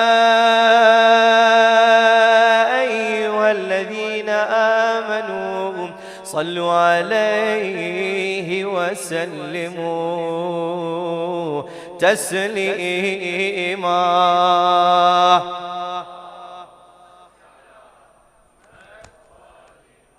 Muhammad says, watching the planets rotate. Muhammad says, watching the planets rotate, they'd not be, were not me, and my city would not be without its gate. No Ali, I'd not be, yet without space, what can sun and moon create? Yet without space, what can sun and moon create?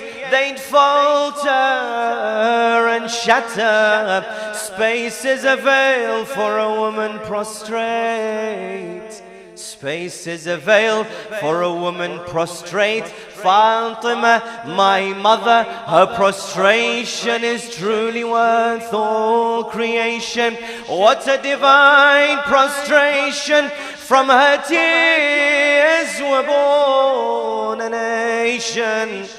from her tears were born a nation, with heaven their destination. There would be no religion, because understand her,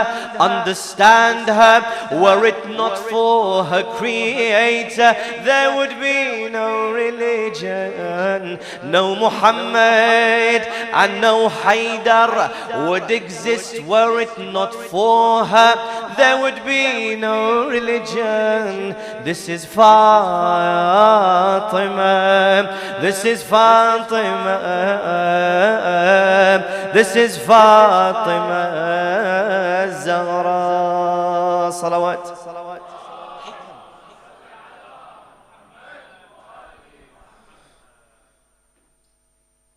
Yes, are you ready?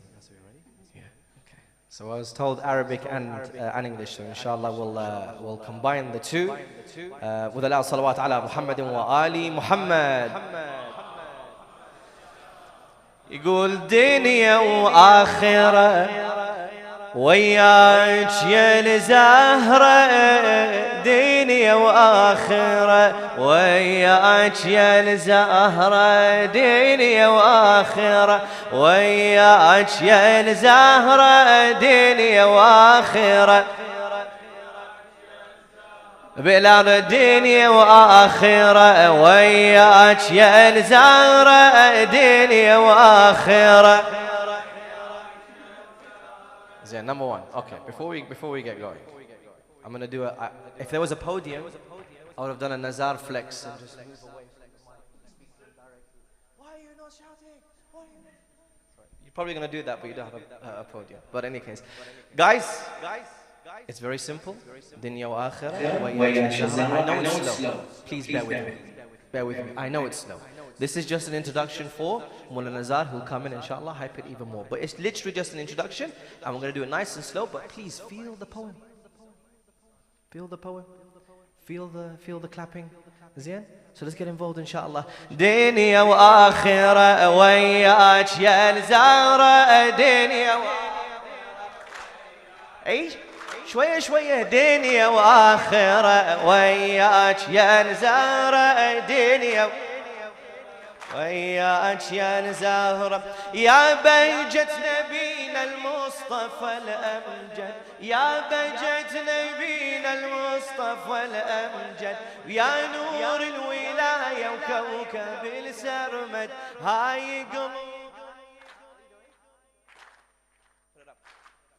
هاي قلوبنا بحبتك تشهد، هاي قلوبنا بمحبتك تشهد، يا أم النبي المختار والعترة، دنيا وآخرة ودنيا وآخرة وياك يا زهرة، دنيا وآخرة دنيا وآخرة وياك يا زهرة، دنيا وآخرة أي دنيا وآخرة وياك يا زهرة، دنيا وآخرة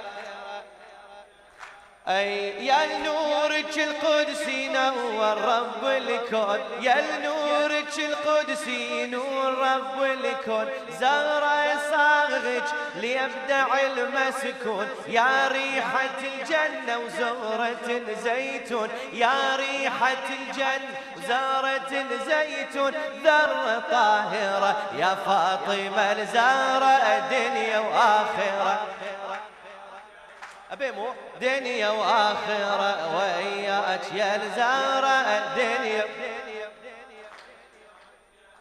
Ay, Muhammad says watching the planets rotate, Muhammad says watching the planets rotate, they'd not be, were not me, and my city would not be without its gate. No Ali, it's not be, yet without space what can sun and moon create? They'd falter and shatter, space is a veil for a woman prostrate. My father Fatima, space is a veil for a woman prostrate. Dunya wa akhirah, dunya wa akhirah وإياك يا زهرة، dunya wa akhirah. دنيا وآخرة وإياك يا زهرة دنيا من اسمك الزاهر تزهر الأسماء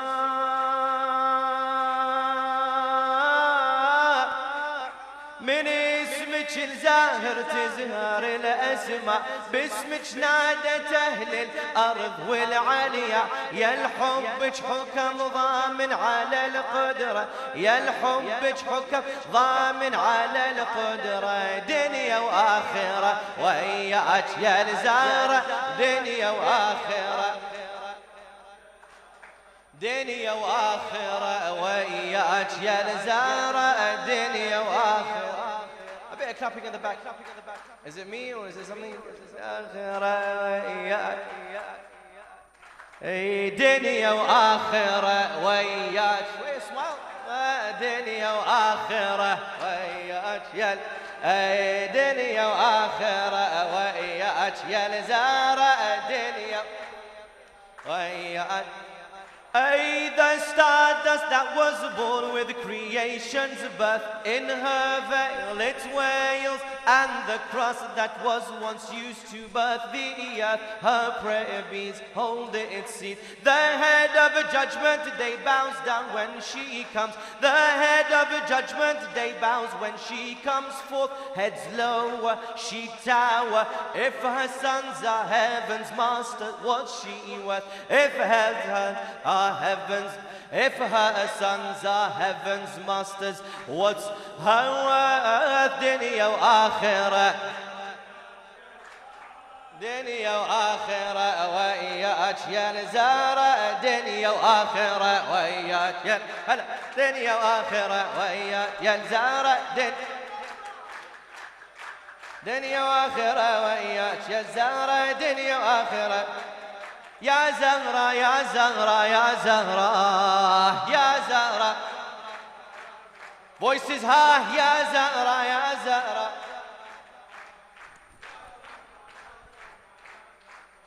Oh, the Lord created the foundations of heaven. With it he gave a gift to all of creation.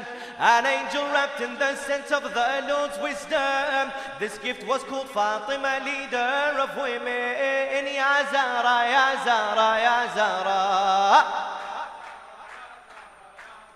Wena, wena, Ya Zahra.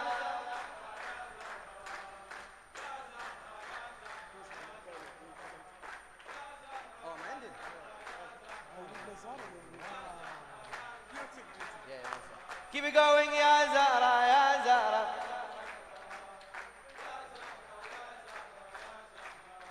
So we have to kind of conclude, and we're not going to conclude without mentioning Imam Ali alayhi salam. They say, La fata illa, wala sayf illa. لا فتى إلا علي علي مولاه. لا فتى إلا علي علي مولاه. لا فتى إلا علي علي مولاه. لا فتى.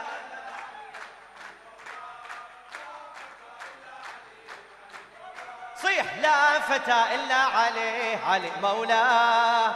علي مولاه. علي مولاه. علي مو بس بالنجف عند مزار. علي مو بس بالنجف عند مزار. علي حتى بكعبة الله نشوفه. علي حتى بكعبة الله تشوفه. اللي يحبه يطوف ويبوس الجدار. اللي يحبه يطوف ويبوس الجدار. وعلي حتى الما يحبه يطوفه. وعلي حتى الما يحبه يطوفه. أنا مجنون بعلي علي مولاه. لا فتى لا فتى إلا عليه. صيح لا فتى.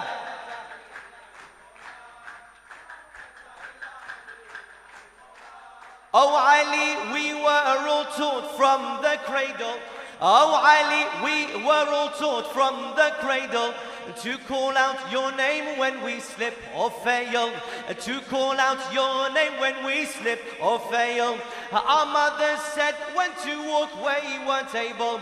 Our mother said when to walk we weren't able. His name is the key to every miracle. His name is the key to every miracle. Each cradle greets Ya Ali, Ali Mawla. La fata illa Ali. صيح لا فتى.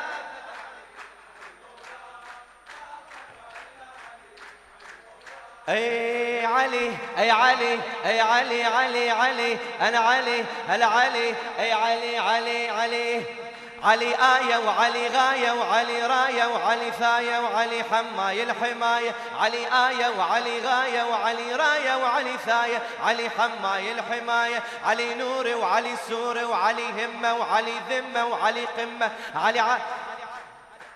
علي همة وعلي قمة وعلي عالي علي غالي علي أول علي تالي. علي اللي أثل مجرب علي التال مرحب. علي اللي أثل مجرب علي الجتال مرحب. علي بيده المذهب أخو هذه الوصية مثال العبقرية. صيح لا فتى إلا علي علي مولاه.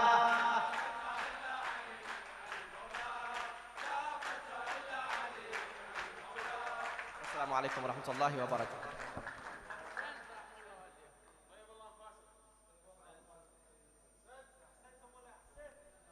أحسنتم والله. Now inshallah there's no time. There's no time. Okay. السلام عليكم ورحمة الله. تقبل الله طاعتكم في أمان. السلام عليكم ورحمة الله. تقبل الله طاعاتكم وأسعد الله أيامكم ولياليكم بهذه المناسبة العظيمة ذكرى ولادة سيدة النساء العالمين فاطمة الزهراء سلام الله عليها. أفلح من صلى على محمد وآل محمد.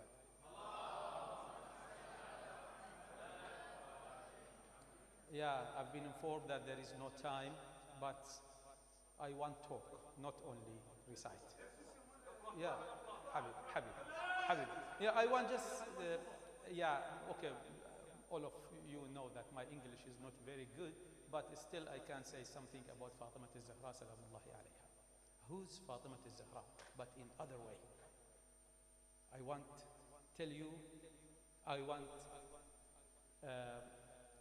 أثبت, proof who's Fatima al-Zahra, but in other way.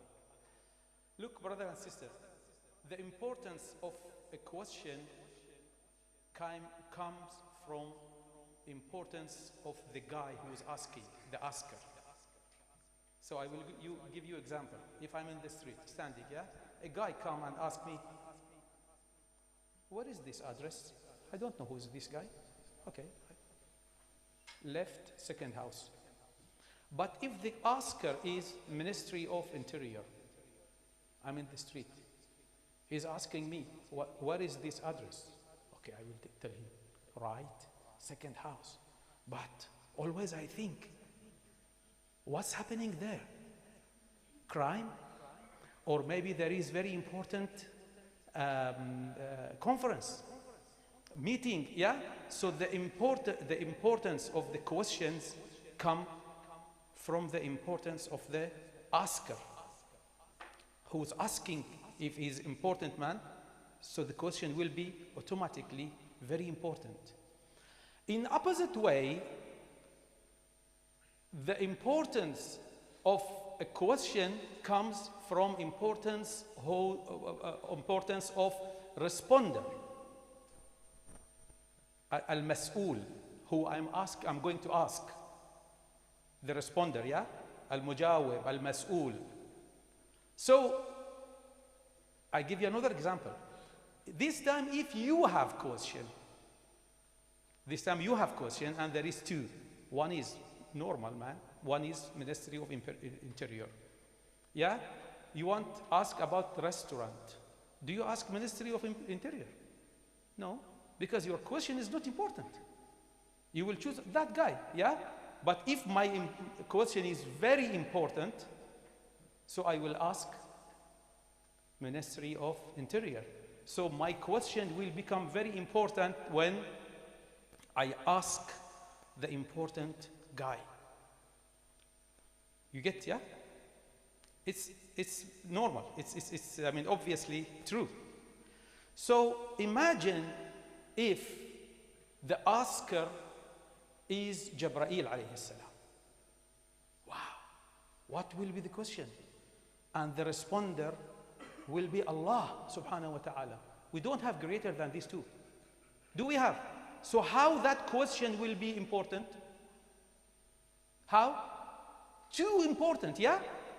If the asker is Jibreel and the responder is Allah, what is that question? Man tahta al-kisa. Very easy. Who's under the kisa? Yeah, normally we recite it and just we pass. We don't know what is that important question. Now you think, oh, really? Man tahta al-kisa. Who's under the kisa? This question is very important. Okay, if the question is important, so the answer should be very important as well. Correct or not?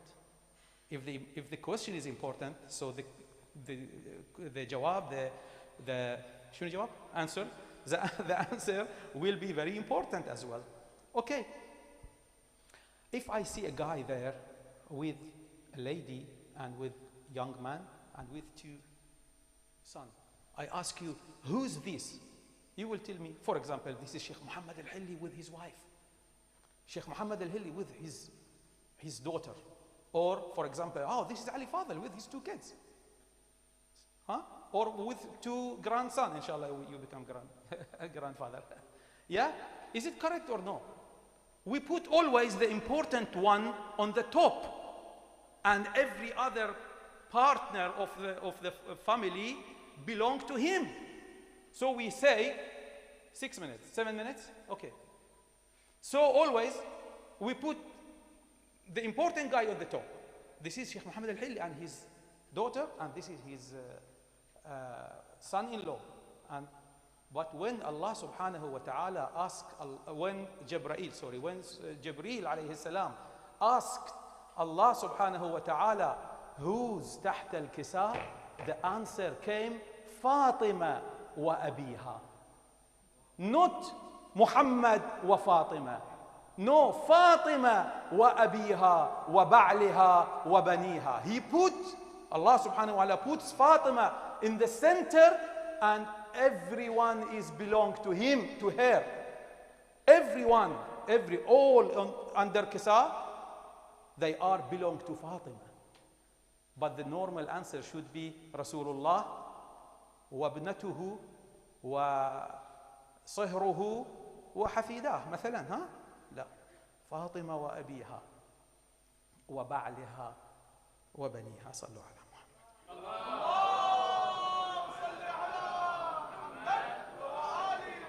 على محبة فاطمة الزهراء ثانية يرحمكم الله.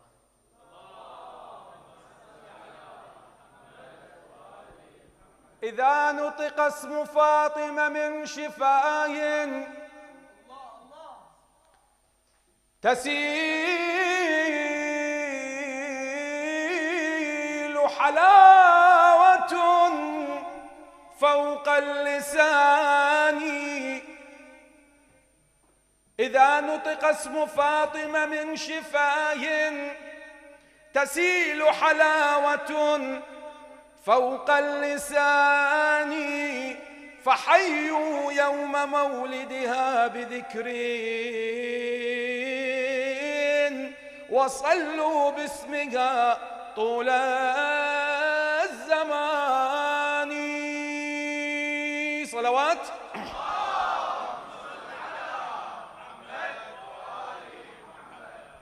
فاطمة فاطمة شان پیامبر، فاطمة فاطمة زوجة هیدر، فاطمة فاطمة شان پیامبر، فاطمة فاطمة زوجة هیدر. This is your فاطمة پیامبر، فاطمة فاطمة زوجة هیدر. بعد فاطمة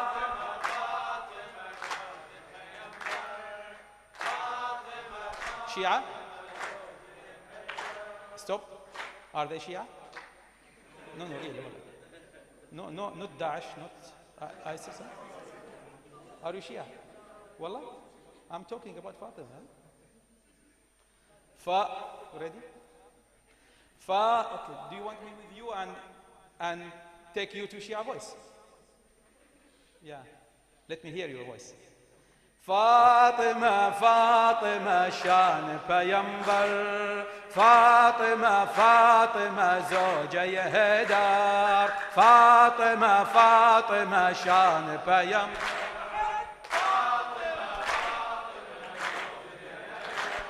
वो मादर हसनैन नबी के दिल का चैन वो मादर हसनैन नबी के दिल का चैन फातिमा फातिमा शान पैगंबर फातिमा फातिमा ज़ौजा है बाद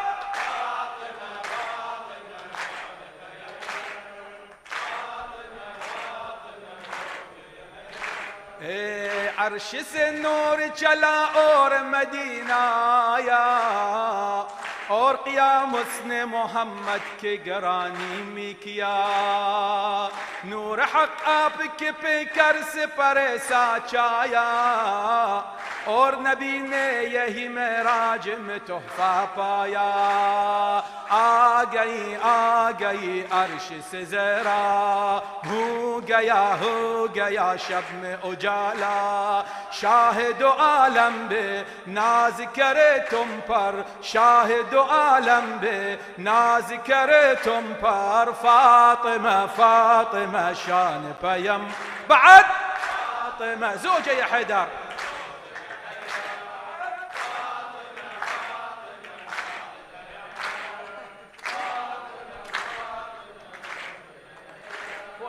فاطمة فاطمة شان پیمبر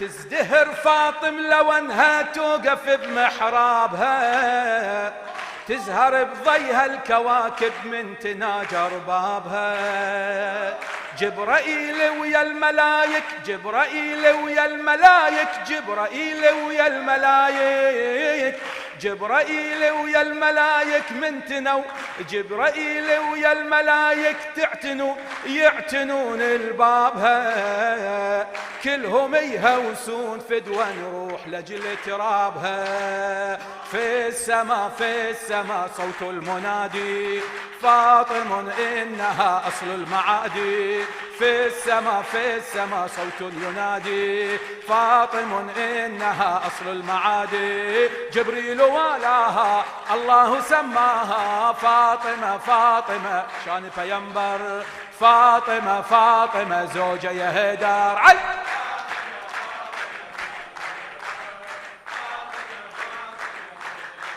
بعد فاطمة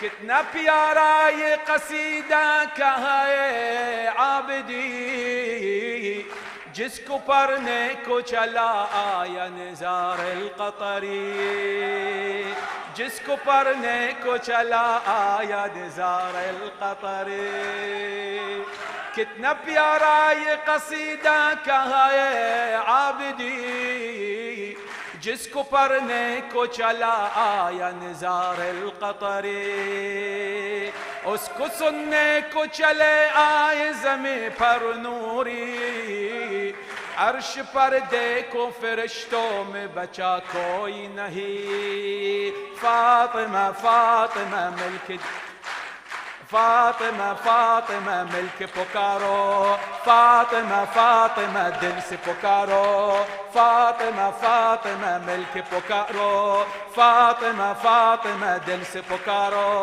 कल्ब की कुव्वत से साथ कहो मेरे फातिमा फातिमा शान पैगंबर फातिमा फातिमा ज़ौजा या हैदर अली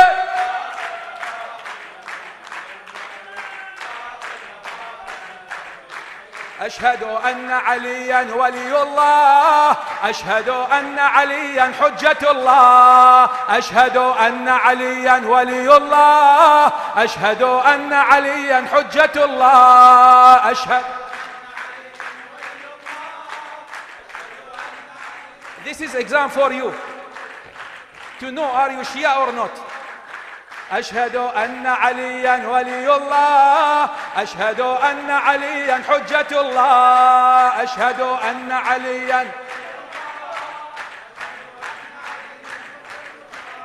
في قلبي نبضة أزلية بيعة أبدية لعلي سيدي ومولاي ما ذنبي قد بلغت يقيني إن حيدر ديني حبه آخرتي ودنياي أيها القوم اشهدوا لي رغم ما قال عذولي إنني المجنون عشقا بهوى سبط الرسول من أسد الغاب علي من أسد الغاب من قالع الباب من أسد الغاب من قالع الباب رغما على كل الوجود يشهد لولاه ما كان الإله يعبد الكاف والنون تسبيح ذي النون الكاف والنون تسبيح ذي النون الكاف والنون تسبيح ذي النون الكاف والنون تسبيح ذي النون قد خر موسى صعقا أمامه آمن أن المرتضى إمامه هفى شوقا له قلبي وفيه ينجلي كربي علي سلمه سلمي علي حربه حربي إنما القلب أبو الأيتام مولاه أشهد أن عليا ولي الله إنما القلب أبو الأيتام مولاه أشهد أن عليا حجة الله أشهد أن عليا ولي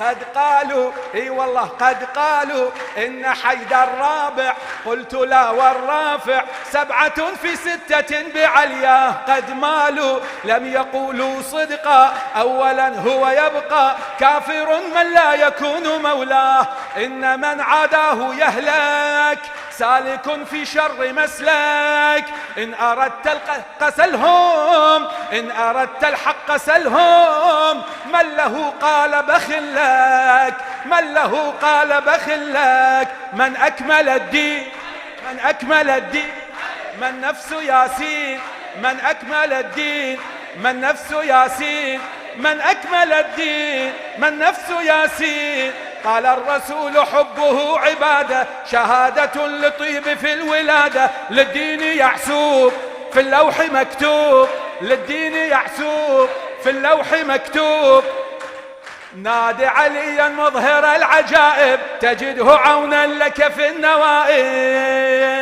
علي الدر والذهب علي للأبات أبو علي كله عجب به تتشرف الرتب قبل كل الخلق جبرائيل ناداه أشهد أن عليا حجة الله قبل كل الخلق جبرائيل ناداه أشهد أن عليا حجة الله أشهد أن علي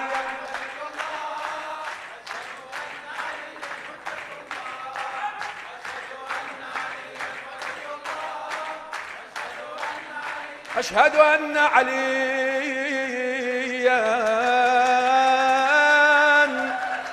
حجة الله والسلام عليكم ورحمة الله وبركاته.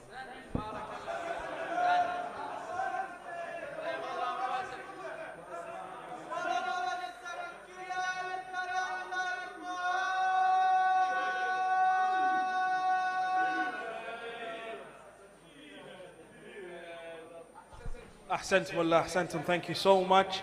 Unfortunately, due to time, we're not going to be able to do the raffle / giveaway now.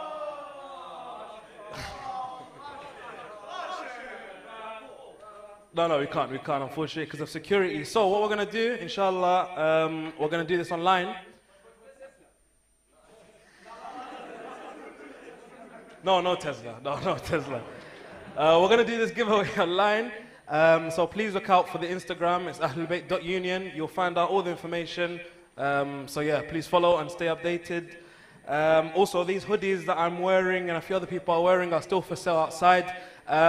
They will be for sale online as well. However, they will be cheaper in person. So if you want to get one, please do purchase one today if you'd like one. But anyway, thank you so much for attending this event.